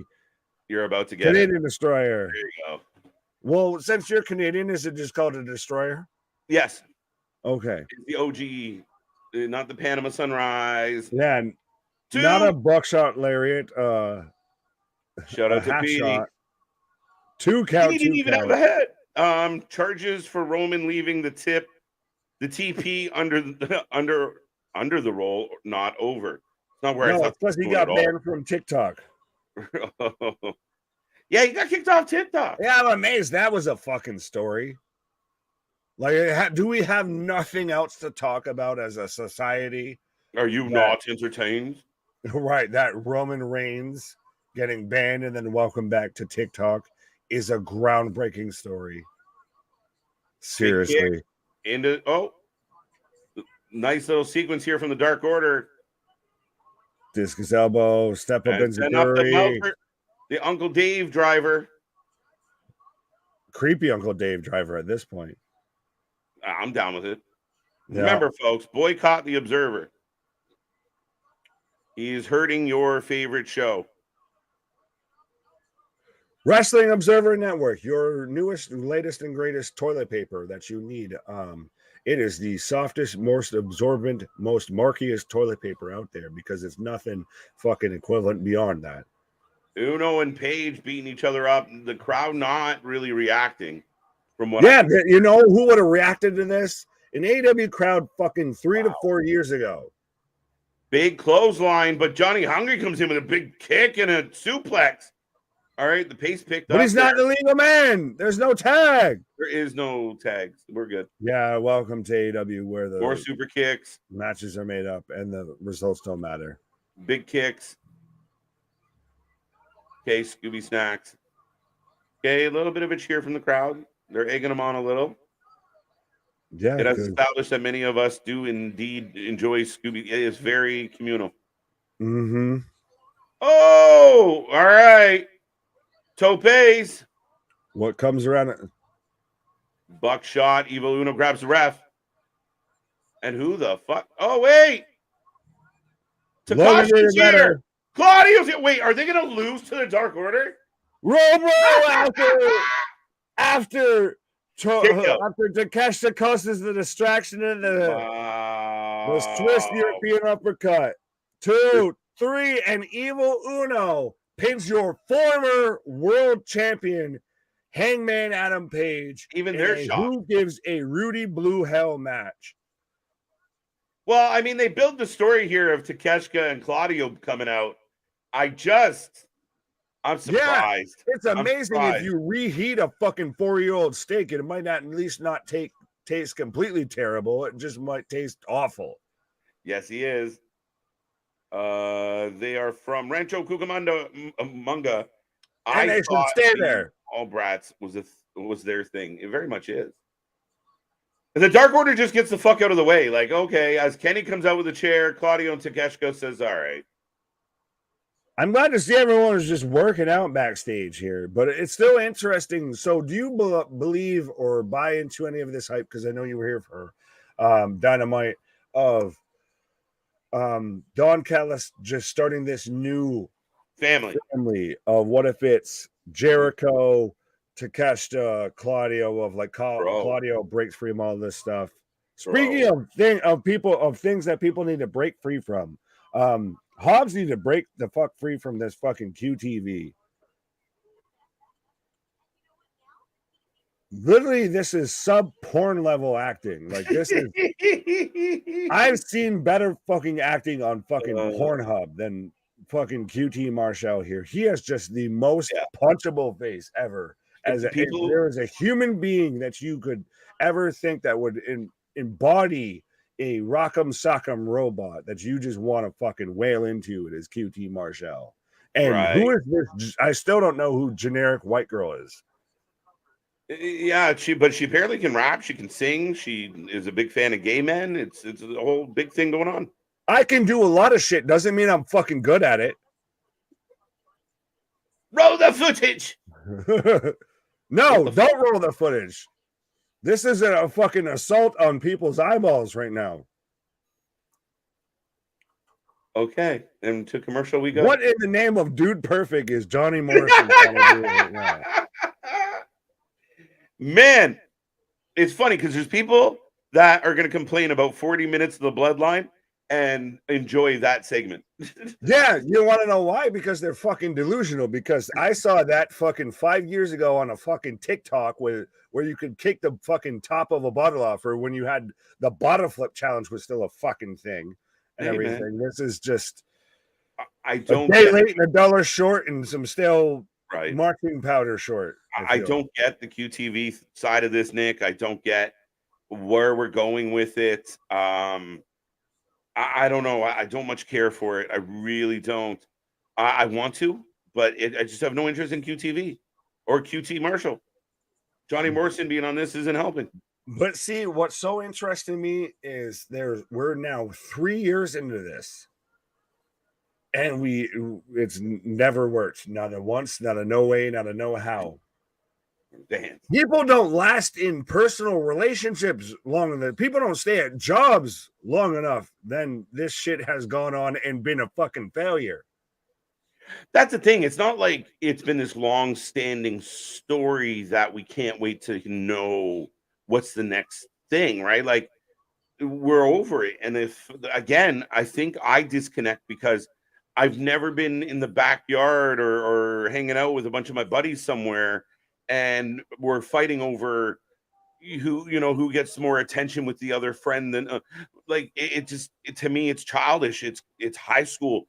But then when that's all you really know, when you grow up in fucking Rancho Cucamonga, do you really understand that isn't adult problems that you're presenting? Oh, well, absolutely. I wasn't even going to say with QT of literally we're going on 4 years now of him existing. I know, yeah, him too. And can anyone name anything, and I do mean anything, of relevancy? Do you remember? Does anyone out there remember when it was the QT crew, the fact like when he turned on Cody and they made a big deal about the fucking boxer Anthony Gogo. Camarato. Solo Camarato. Yes. That's not our shtick. Yeah, shout out Jim, but yeah. Solo. Not Aaron Solo. Gogo, Solo, Camarato, En Nomine Patria, Filii, Spiritus Sancti, all of that. Right? Like, remember that the whole way in. You want to know why? No, because it didn't fucking matter then. So why the shit does it matter now? It's been nothing, but that's the thing, is literally none of this has progressed. No. And it doesn't need to. I mean, Hobbs getting swallowed up in it killed Hobbs. Look what they did to poor Hobbs. Killed Victim of fucking circumstance. QTV for world championship money. You just want to see our heads explode. Right. QTV makes me sick. Don't worry. That's a frequent symptom of watching QTV segments is motion sickness, nausea, heartburn, upset stomach, and diarrhea. What? Big Dog, what up? Mick, what up? I turned on MTV when QTV came on. No joke. Well, one went from. You're feeling good. Actually, they both went from being entertaining to no, one started off entertaining. The other one was never entertaining. I'll let you figure that one out. Her name is Token Bong. I don't. And here comes Matthew Hardy. Business is we've got the broken and the stroking. Dude, did you make that up? No, that's RJ City. I sat there and told you. Okay, that's what it was. Earlier. My bad. Dude, that happened a while ago. RJ City called this the broken stroking versus the broken and stroking. Broken and stroking is perfect. Right. And this is why, like I said, of RJ City, as much as I knocked the human being initially, ever since watching him interview Sky Blue, bro, I'm such a fan. I want him to just be every WWE like pre-show panel. Right. 100%. Maybe I'm feeling a little judicial tonight, Nick. So maybe I need to pass some rulings here. But did we not have a match which, if Jeff Jarrett lost, we'd stop seeing him on fucking TV? Did I make that up in my head? Did I dream that he had a fucking match that? No, and so him, Karen, and Sanjay need to be held in contempt of wrestling court, because I can't deal with the salmon fucking suit from Sanjay. And yeah, this man who was initially signed to a backstage role. Let's not forget that. Oh, that's so funny. What? It's just that we're getting Danny Garcia, and I think we haven't talked about this. I think the minute they announced these two in the tournament, I'm like, fuck, that's your favorites. Imagine Jericho. Dude, how do you feel? Jericho told him to flock off. Time to spread your wings. I think that's he's babyface turning, bro. No, he's not babyface turning. He's in a babyface turn. He's double downing. He's going to I don't give a shit heel level mode. No, I think he won't join Callis. He'll say no, thank you, and he's gonna make a babyface push. That's why he just disbanded the Jericho Society, and it will backfire. Fucking more than God knows what. Dude's gonna fight Commander. I like the idea of disbanding the JAS because at this point they've gone their separate ways as it is. If you try and babyface Chris Jericho right now in 2023 and think that that's going to help your ratings, bro. I got Swampland in fucking Tupelo, Mississippi. And a fucking kingdom in fucking Nigeria, Africa, I can fucking sell you, Tony Khan. Yeah, I mean, dude, I'm telling you, that's what the plan is. I got this vibe. I can't imagine Jericho being under Callis. Bro, how? Yeah, what? This is a match to be taken seriously. We have hip thrusting versus a delete chant while I've got Jeff Jarrett and fucking Sammy Guevara sitting at ringside here. As 10, right. But like, show me where this is pro wrestling and the other company is sports entertainment. You show me the difference right now. Dude, I can't. Like, and Stevie, listen, nobody can. I know people think, here they go, beating up on AEW. Dude, I don't want to. I want to cheer, but I got Jeff Jarrett and Matt Hardy on my screen. I can't. I just had QT Marshall on my screen. I can't. Listen, everybody wants to step back and shoot the fucking three and everything and be Steph Curry. But sometimes when the lane opens up and you've got nothing but a fucking easy layup, sometimes you just got to take this. And unfortunately, Tony Khan sucks at fucking interior defense because this man just wants to just let you fucking score from the paint nonstop. You hit him high, hit him high. Hit him high, hit him high, hit him high. You hit him low. A colonoscopy is less painful than watching QTV. Amen. That again, I feel like we might need to stay around after the fact here, and we'll just rule. We will rule you. We'll lay our judgments down upon your wrestling takes here. Or maybe that'll just become a weekly series. You have to let us know. You let us know by comments, not in the video, after the video, if that's what you want to see. Go back and watch any Ultimate Warrior promo, and please explain to me what the dude. It's classic shit. Him, Sid Vicious, Scott Steiner, some gems. The F is he talking about? We don't know. Bad wrestling promos and segments is what makes wrestling good.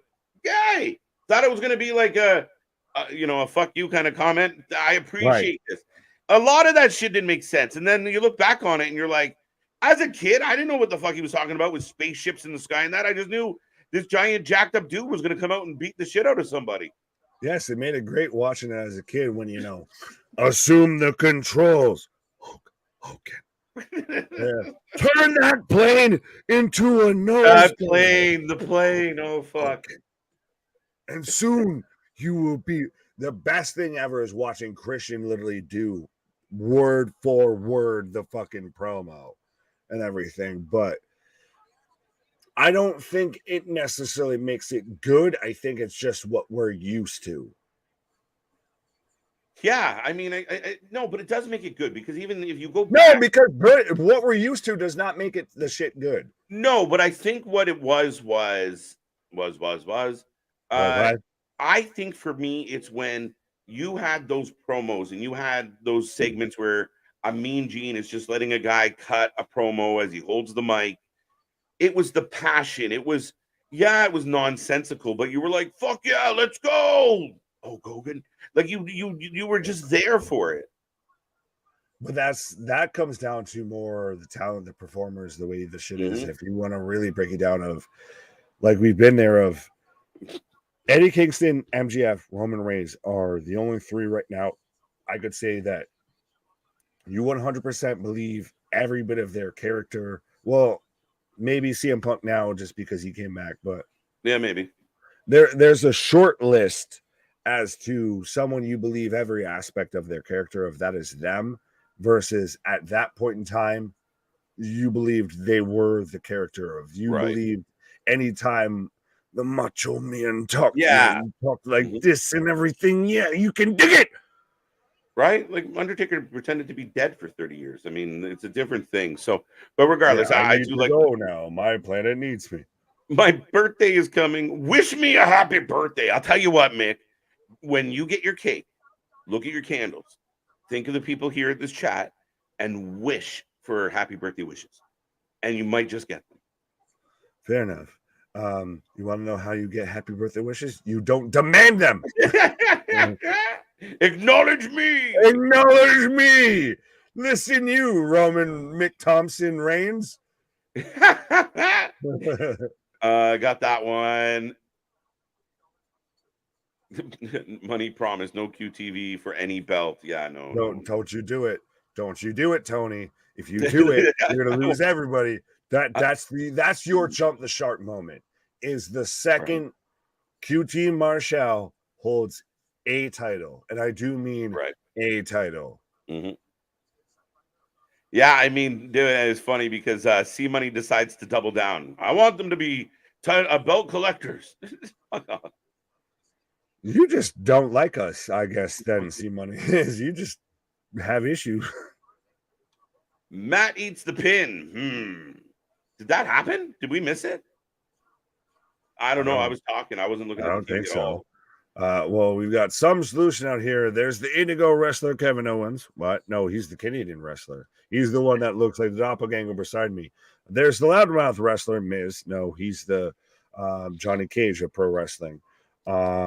Then there's the MMA wrestlers, Brock Lesnar. I'll give you that one. Brock Lesnar is still, to me, the alpha male of our species. It's just stupid.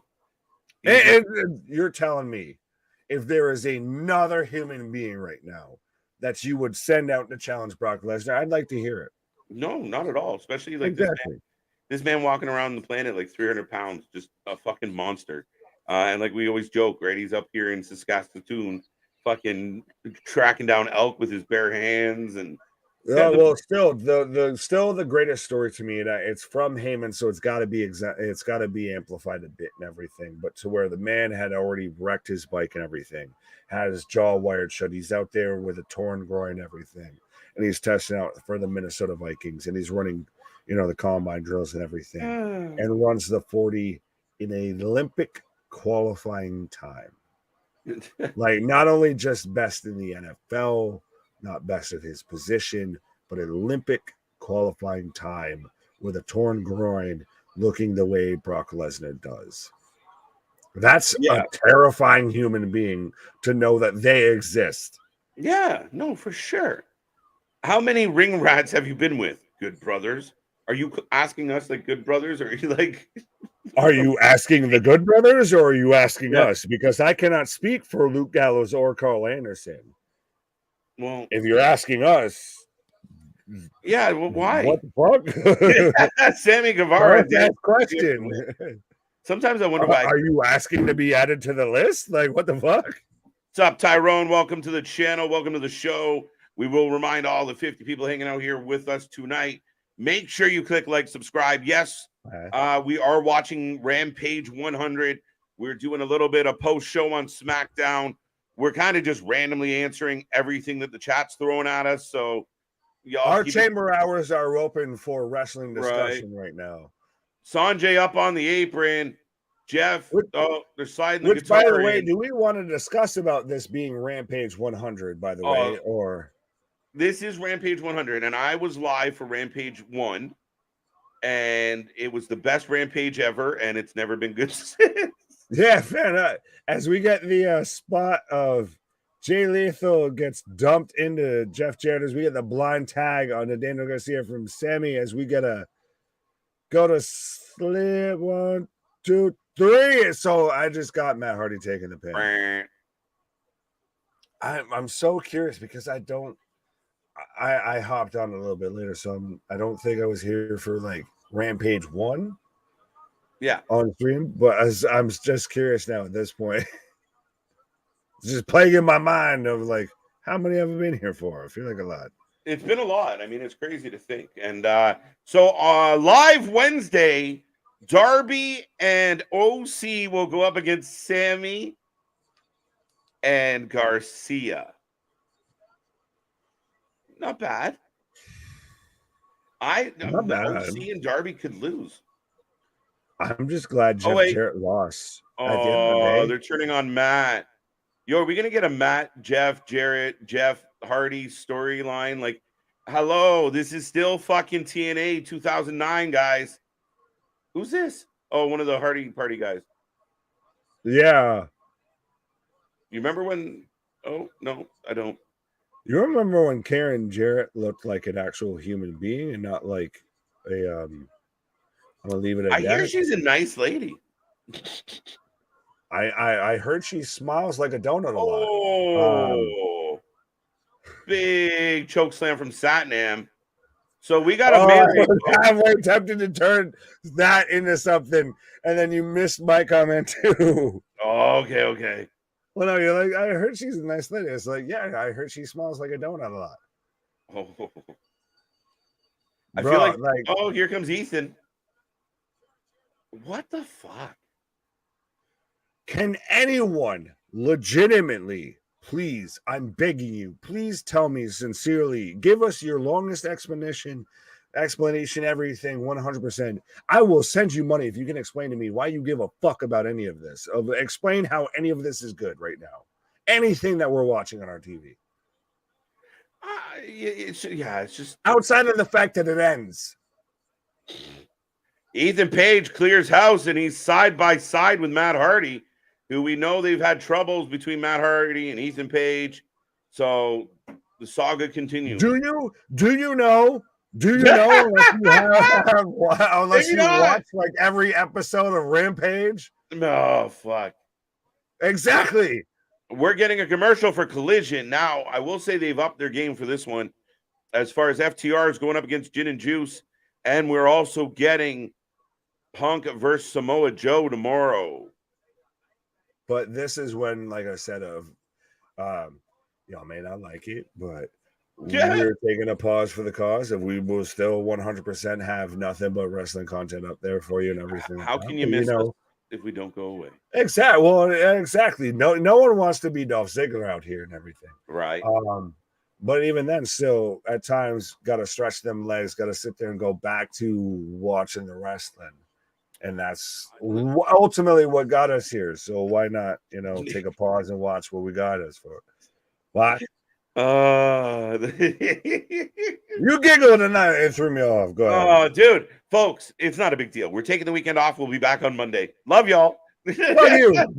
I was trying to play Sarah McLachlan in the back. Poetic and everything. All right, God damn it. Angel. Right. Listen. You know what? You can have your Sheeta! Hickory Sheeta! You know what? You can have your Hickory Sheeta and shove it. Dun dun.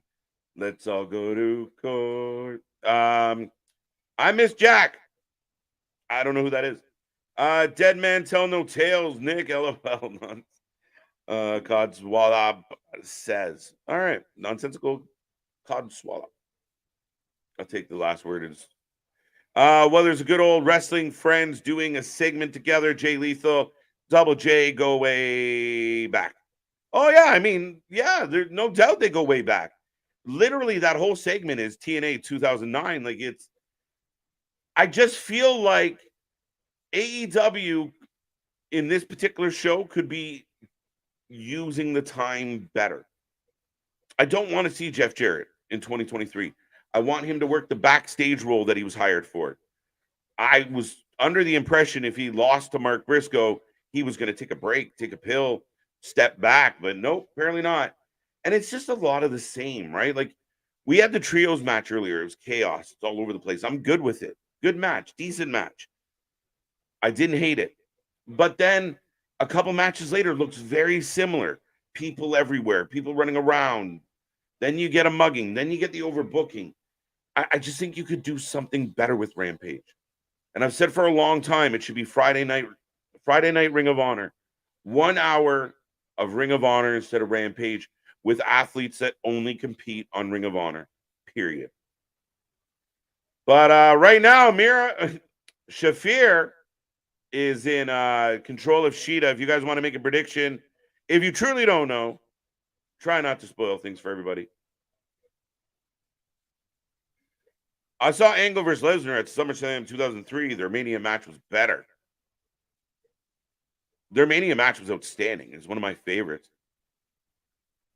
SummerSlam was good. Sheeta up in the torture rack position. KJ Nick, watch Hammerstone versus Alex Kane for the MLW World Championship on your free time Saturday night. Yeah, it'll be interesting. Like I said, I'm hot and cold with MLW. I think partly because I don't follow it enough. It's trickier to. I mean, I know the outcomes of matches months in advance, and then all of a sudden it's like, oh, this is airing, and I'm like, shit. But there's definitely some really good talent in MLW. Hammerstone and Kane should be a really good match, Damien.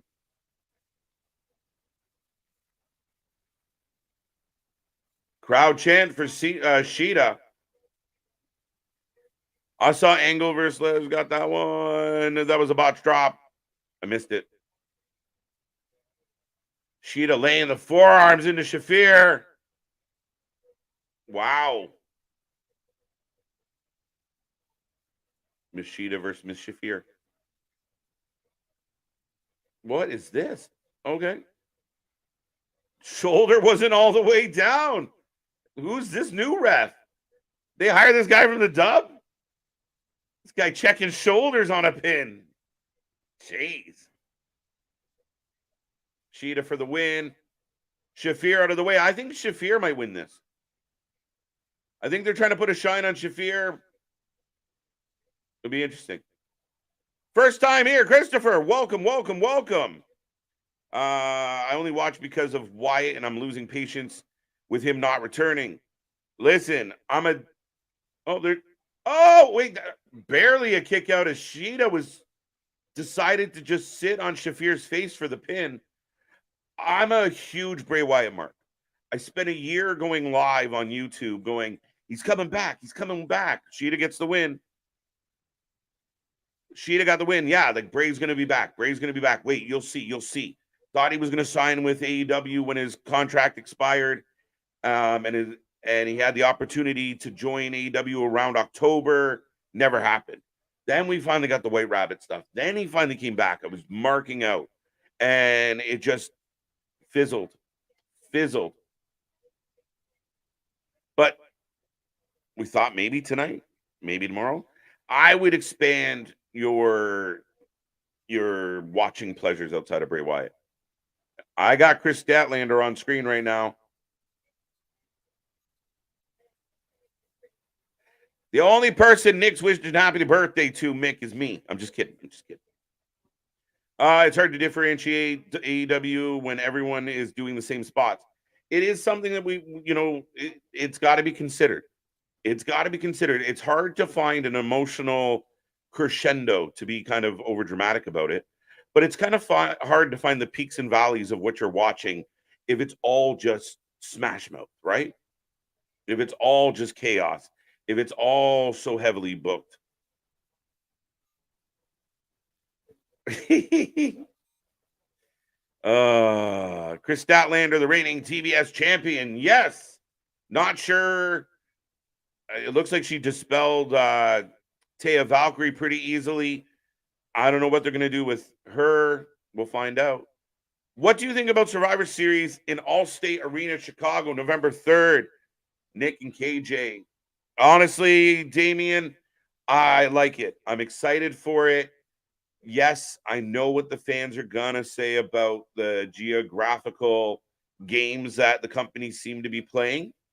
The fact that, you see now that companies are trying to get out and book dates.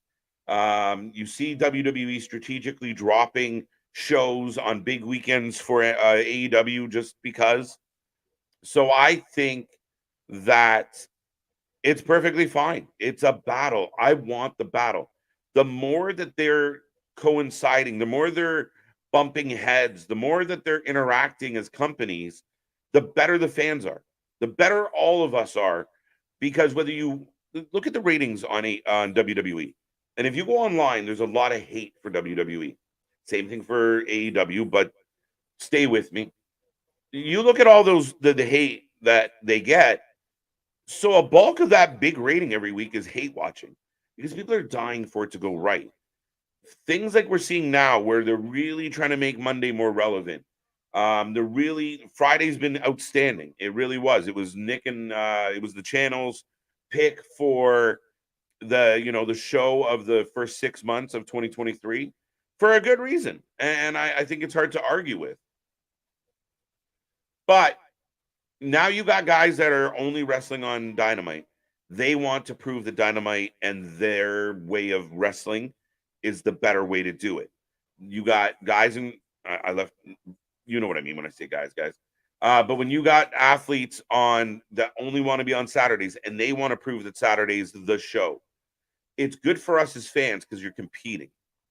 So them going into Chicago, do it. Them going to London, do it. Them book a show at Daly's place just to piss everybody off. Speaking of pissing everybody off, I was gonna say, well, yeah, 100%. You took the words out of my mouth. You did it even better than I thought I could have done. Speaking of pissing everybody off, but 100%, yeah, do it. Yeah, listen to me. Yeah, do it. Right. But no, I did want to touch on one thing that you mentioned earlier while I was on a halfway pause for the cause there. To me, the only people that shy away from that are afraid of competition are the ones that are going into it feeling that they're going to lose. Yeah. If I'm AEW, bring it the fuck on. Yeah. If I'm actually going to put an effort behind this show, then bring it the fuck on. If I'm not, if I'm kowtowing on it, if I'm, placating EVPs and everything, then I don't want any sort of competition for it. Yeah, I mean, you got to dig in. And I mean, I think you and I talked about this earlier tonight, that it's beyond just, it's not, can we all just love the wrestling? We can. But when this all started, a lot of the people that are upset by the comparable are the ones that started the comparable. Mm-hmm. But right now we're getting the main event. The main event of Friday Night Rampage is Big Bill and Brian Cage versus the Best Friends. Yeah. No, is it Best Friends? I thought it was. Yeah, well, that's the thing. It's that it's only one of blind them. tag team. Oh no, it's Trent Beretta and Matt Sydal. So again, Yes. quoting, I guess, personal favorite RJ City of Gene Machines versus guys who have discussed the meaning of life. Okay. Here comes Matt Sydal. Here comes Trent. I still think Trent should have turned heel a year ago. I'm still amazed, Trent. I'm still amazed both these men are on the roster. Well, no, but just you thought they could have been more. No. I'm a huge fan of Bray Wyatt. He's such a great hype for the WWE. Yeah, but the hype's got to lead somewhere. You're just crying wolf. Don't say that around Bray Wyatt. He'll start literally. That'll be his next gimmick of crying wolf. Right. Got that one. Got that one. Do you have? We talked about this already, so I don't know if you want to touch on it again. No, I didn't even read it, so you can have that. That ain't what I'm mad at. What the hell is this? Chris Statlander out wearing sunglasses that look like the sun. Sun visor for a doom buggy.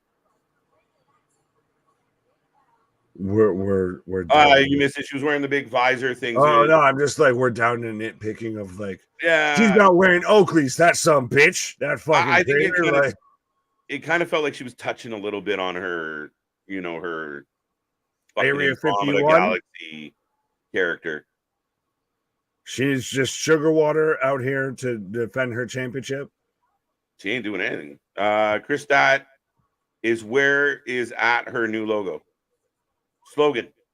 Chris Stat is at her new slogan. I don't know, but if she needs a fucking billboard to fucking put her logo on, she can do it on the back of Brian Cage here because God fucking it's so funny we're listening to the era of professional wrestlers that got cut up for doing certain things and doing something strange for a little piece of change and everything, and Brian Cage of like literally superheroes don't have a fucking physique like that. Allegedly, right? But just Jesus H. Christ. Yeah, I don't know. He's the Swolverine for a reason. Yeah, no shit. But so let us know who you're taking, folks, whether it's I guess the next men up, or not exactly the time splitters, but I'm trying to think of a clever name for Trent Beretta and Matt Sydal, and I can't come up with it off the top of my head. Yeah. Not friends. Relevancy not found. There we go. Big Dumb Bill.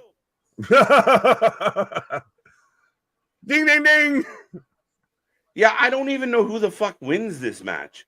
I'll go with Cage and Bill because they're bigger. That's about it. 100% and it's so interesting to me that literally, he goes for a poison run and gets, he was going for a flapjack and gets roll up on Brian Cage. But yeah, literally, if he wasn't Big Bill, if he was W. Morrissey right now, you're considering him for a international championship. You're considering him for a TNT championship, World Heavyweight Championship. Like the Big Bill moniker and everything that they've done with him since has hindered him so much. He just lost in the mix, right? He's in the salad bowl with everyone else being tossed. Pause. But you look at him and there's something that it's, I hate to harken back to it, but he's Andrew Test Martin with a New Jersey accent. He's 100% at that level of there could be a thing there if you just want to actually develop it. I think so. Anyone knows when Carlito is coming back? I heard rumors that he was going to be on SmackDown tonight. Listen, I thought so. Could be anything, Nick. Well, they got us guessing right now. They got people They got people sitting in the bullpen waiting for the call in, and they're keeping us guessing at every turn. But it was love it. heavily rumored and heavily speculated that tonight of all nights, especially, it still would have had enough of a tinge from Puerto Rico, and especially you're in New York City, you're in MSG. It would have been nice as Big Bill just lands a clothesline on Trent Beretta, and still, like, there is something so much with W Morrissey, and I refuse to call him Big Bill at this point, that it's so baffling to me that nobody can figure it out. Like, it's just, I want to know what the hang up is here, that he's got dollar signs printed on him and they can't figure it out. Right. This one's for you, Nick. Arnie Shrek. What in the... My brain's getting confused here. Arnie Shrek, I read it. How do I do the voices compared? Donkey, it's not a tumor. These... Yeah, are you just wanting me to read Shrek lines as Arnold, or are you trying to have me do Arnold as Shrek? Like, that's why my brain was just like, those voices don't compute. They're too aggressive on both sides. Right. You know what I'm doing? We're going to stay up late telling many stories, and in the morning I'm going to make waffles. Yeah, do it. Listen to me. Yeah. You got layers? We have layers. Yeah, I have layers. See, I pull them back, and I am a Cybertron. 1000. I am a Terminator 1000. Yeah, I'm here sent from Skynet. I'm here to destroy you. Yeah, do it. Reminded me of Judge Dredd, the visor. I am the law. There you go. Big Dumb Bill, we got that one. Third Eye Vice. Wow. Third Eye Vice. Not bad. That fucking third eye is blind as shit. Yeah, well, that's, why you do the special mushrooms. If it was me, Big Bill and Gage should win. Ugh. I can't go with you on that one, Bonkers. You're on your own. I'm literally blanking as to who Gage is. I think he was supposed to say Cage. Brian and Bill. Okay. The BBs. The BBs, yeah, no. I think they're going to stand, the BBs are going to stand for blown out and poorly booked. Beretta and Seidel, the crash test dummies.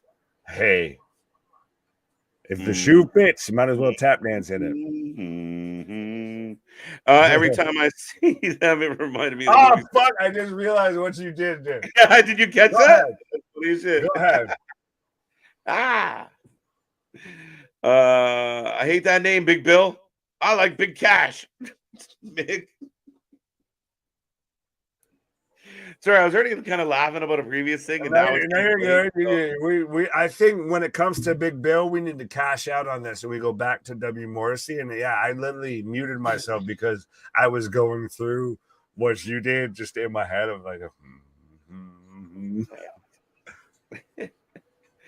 KJ, I'm listening to that the second we get off stream, by the way. Right, hilarious. KJ and Nick, are you excited for Commando? And I hate to be Commando. They fucking booked Commander versus Chris Jericho, and they expect people to watch it, right? Like we already saw Bandito versus Jericho, and it didn't go well.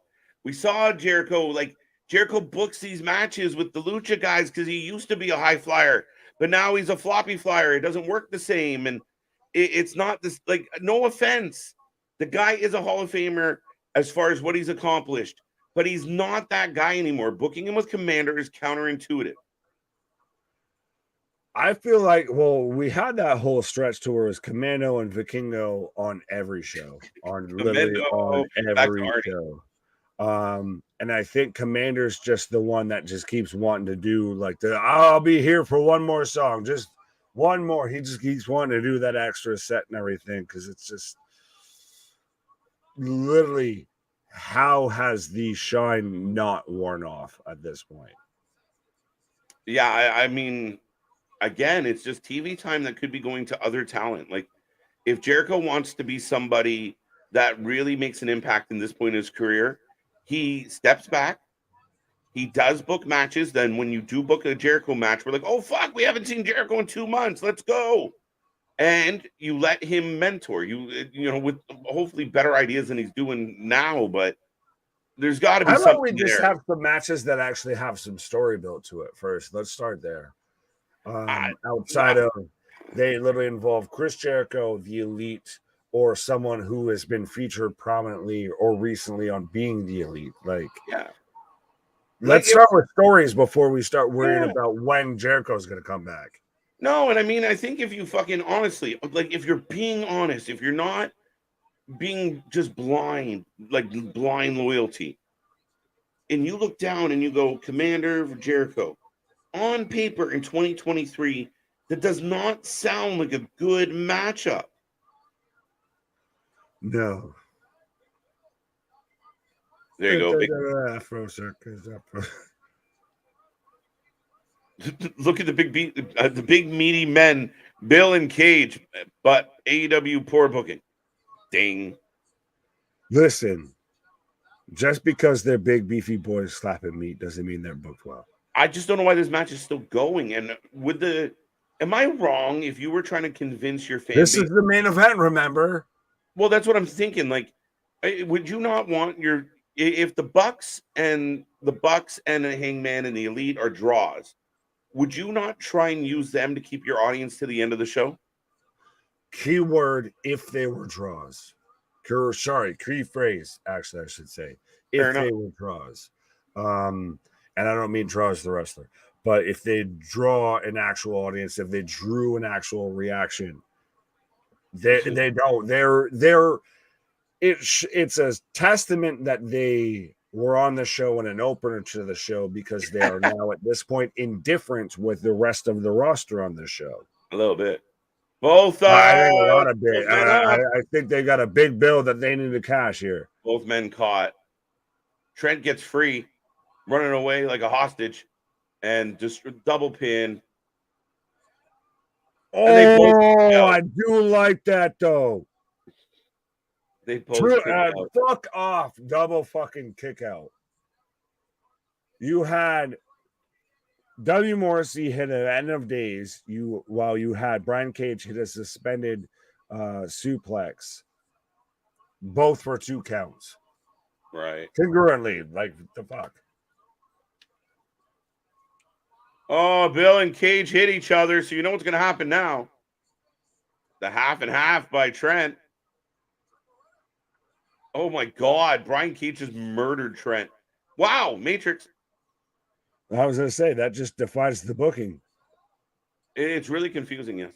Well, half and half, I said that just defines the booking. Now, Damian, I agree. I'm looking forward to that match. Mm-hmm. And if Nick Wayne ends up in a fucking angle with Chris Jericho in his first year in the company, I will be highly disappointed in everybody involved. Here's the difference, though. When you talk about a WWE show, and this is as unbiased as it can be, when you talk about a WWE show, you talk about I'm looking forward to that show. When you talk about an AEW show, you talk about I'm looking forward to that match. Wow. Yep. Sometimes. Oh, wow. Oh. Somebody said Brian just makes him laugh. Same thing for me. I struggle. I think Louis said it. I struggle with Brian Cage. Pile driver. Yeah, I think he's like right. Where's Randy Orton to slide in with the RKO?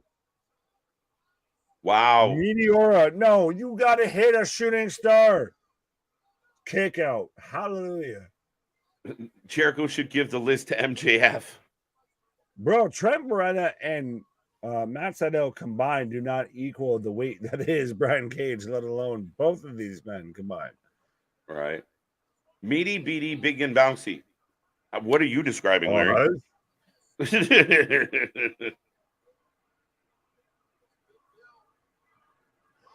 Don't forget, he books his matches and decided to be main commentary on Rampage as well. That's the other thing. I was actually, because he was the one that was talking about Big Bill getting back in the ring, Nick. I agree, Rocco. He's also on Rampage. I think less is more. Time. Are we going to do a double pin again? Oh, there goes Trent. That was stupid. Choke slam. Literally, he gets the fucking same as like a Kane or an Undertaker choke slam. Oh, I like that finish. The Doomsday without the ropes. Because he's so fucking It shows tall. the fucking height and it shows the power. I do like that. That was a good finish. The only thing that would make it better is if we were the commentary instead of fucking Chris Jericho. Yeah, no, that. So, advancing in your blind tag team tournament. So up next, oh, well, you know they're losing next week because you've got MJF and Adam Cole, you know, I'm better than you, baby, versus Brian Cage and Big Bill. And then, so that's the next matchup. And then you have Darby Allin and OC taking on Garcia and Guevara in your final four of this tournament. Right. There you go. Well, folks, we will take a Rampage rating. 8.5 out of 10, Bobby, out of the gate hot. Bobby, let me know what vitamins you on because I would like some. 8.5. All right, is that for overall or are you just talking just Rampage? I'm just trying to think. The main event was good, but messy, clunky. I see some of the fans get caught up in the false finishes. There was like 5 false finishes. But they don't all make sense, and that's where I struggle. What other matches do we have that really stood out, that were decent? The opening match was a mess.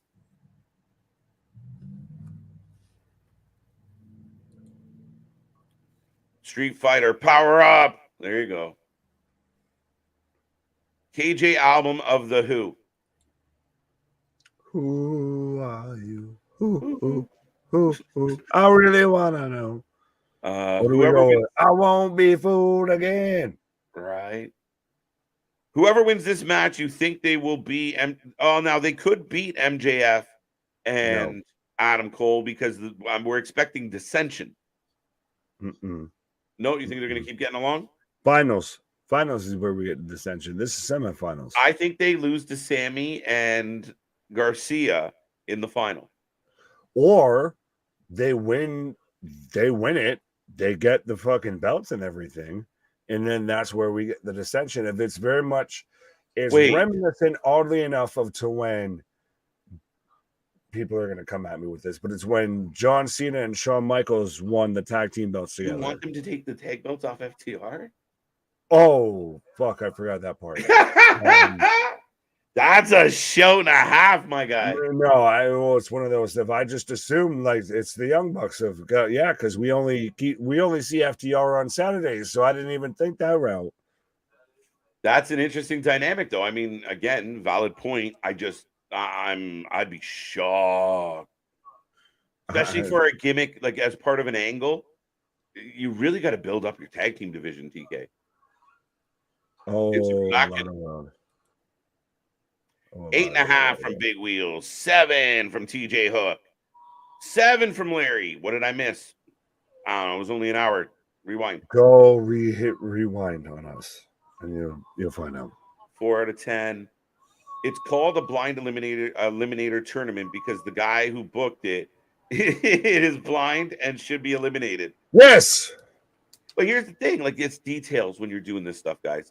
So, and this is going to sound picky, but details. So you do a blind draw to pick teams. You don't make the first 3 teams obvious that they weren't blind, and then sprinkle in blind ones. You try and make it look like, oh shit, this was a blind, even if we come to the same conclusion. But yeah, but I don't even if I'm TK, I don't give a shit about calling it a blind. If I'll put my former best tag teams together and just fucking have it like Swerve in Our Glory.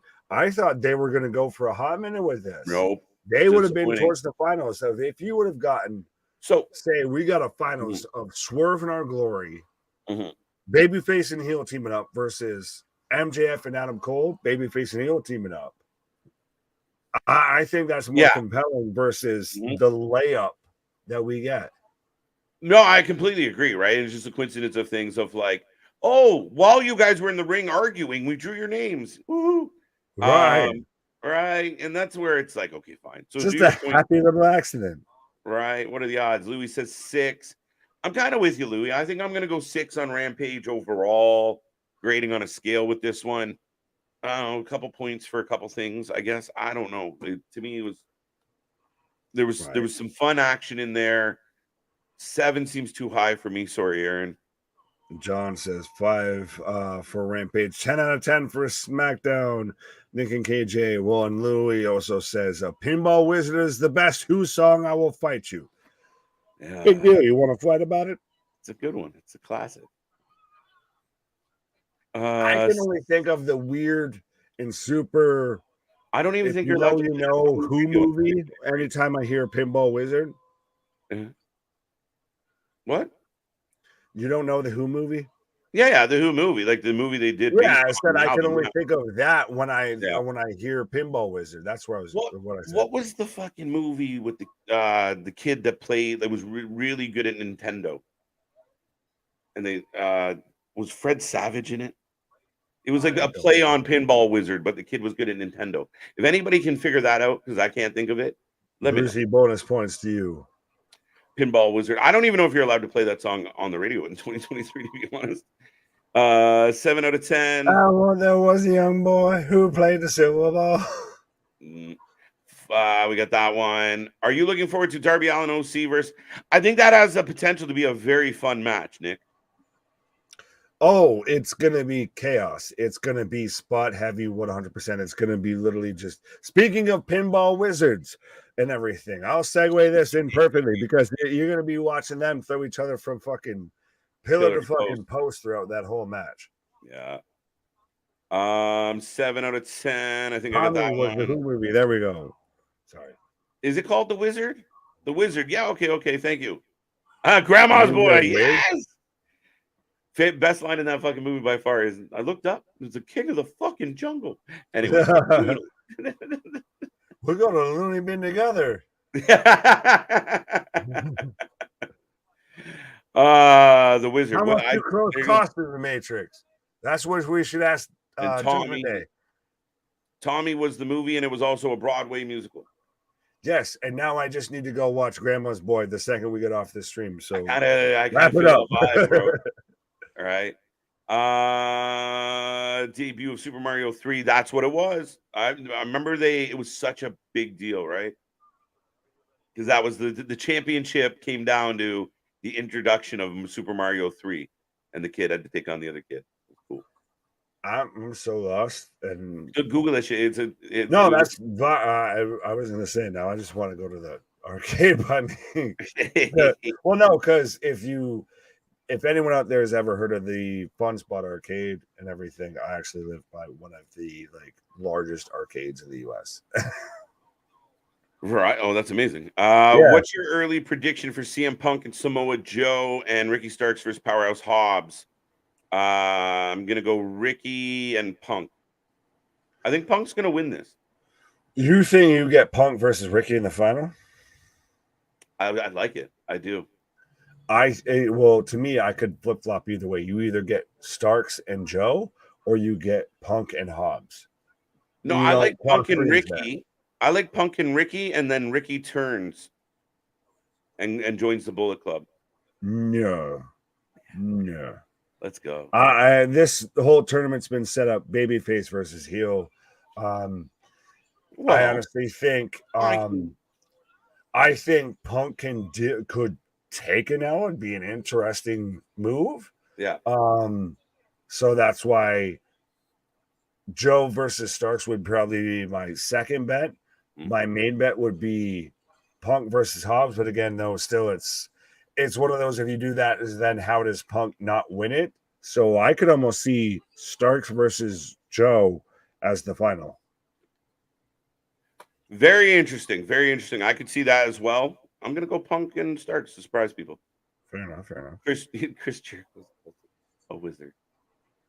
No.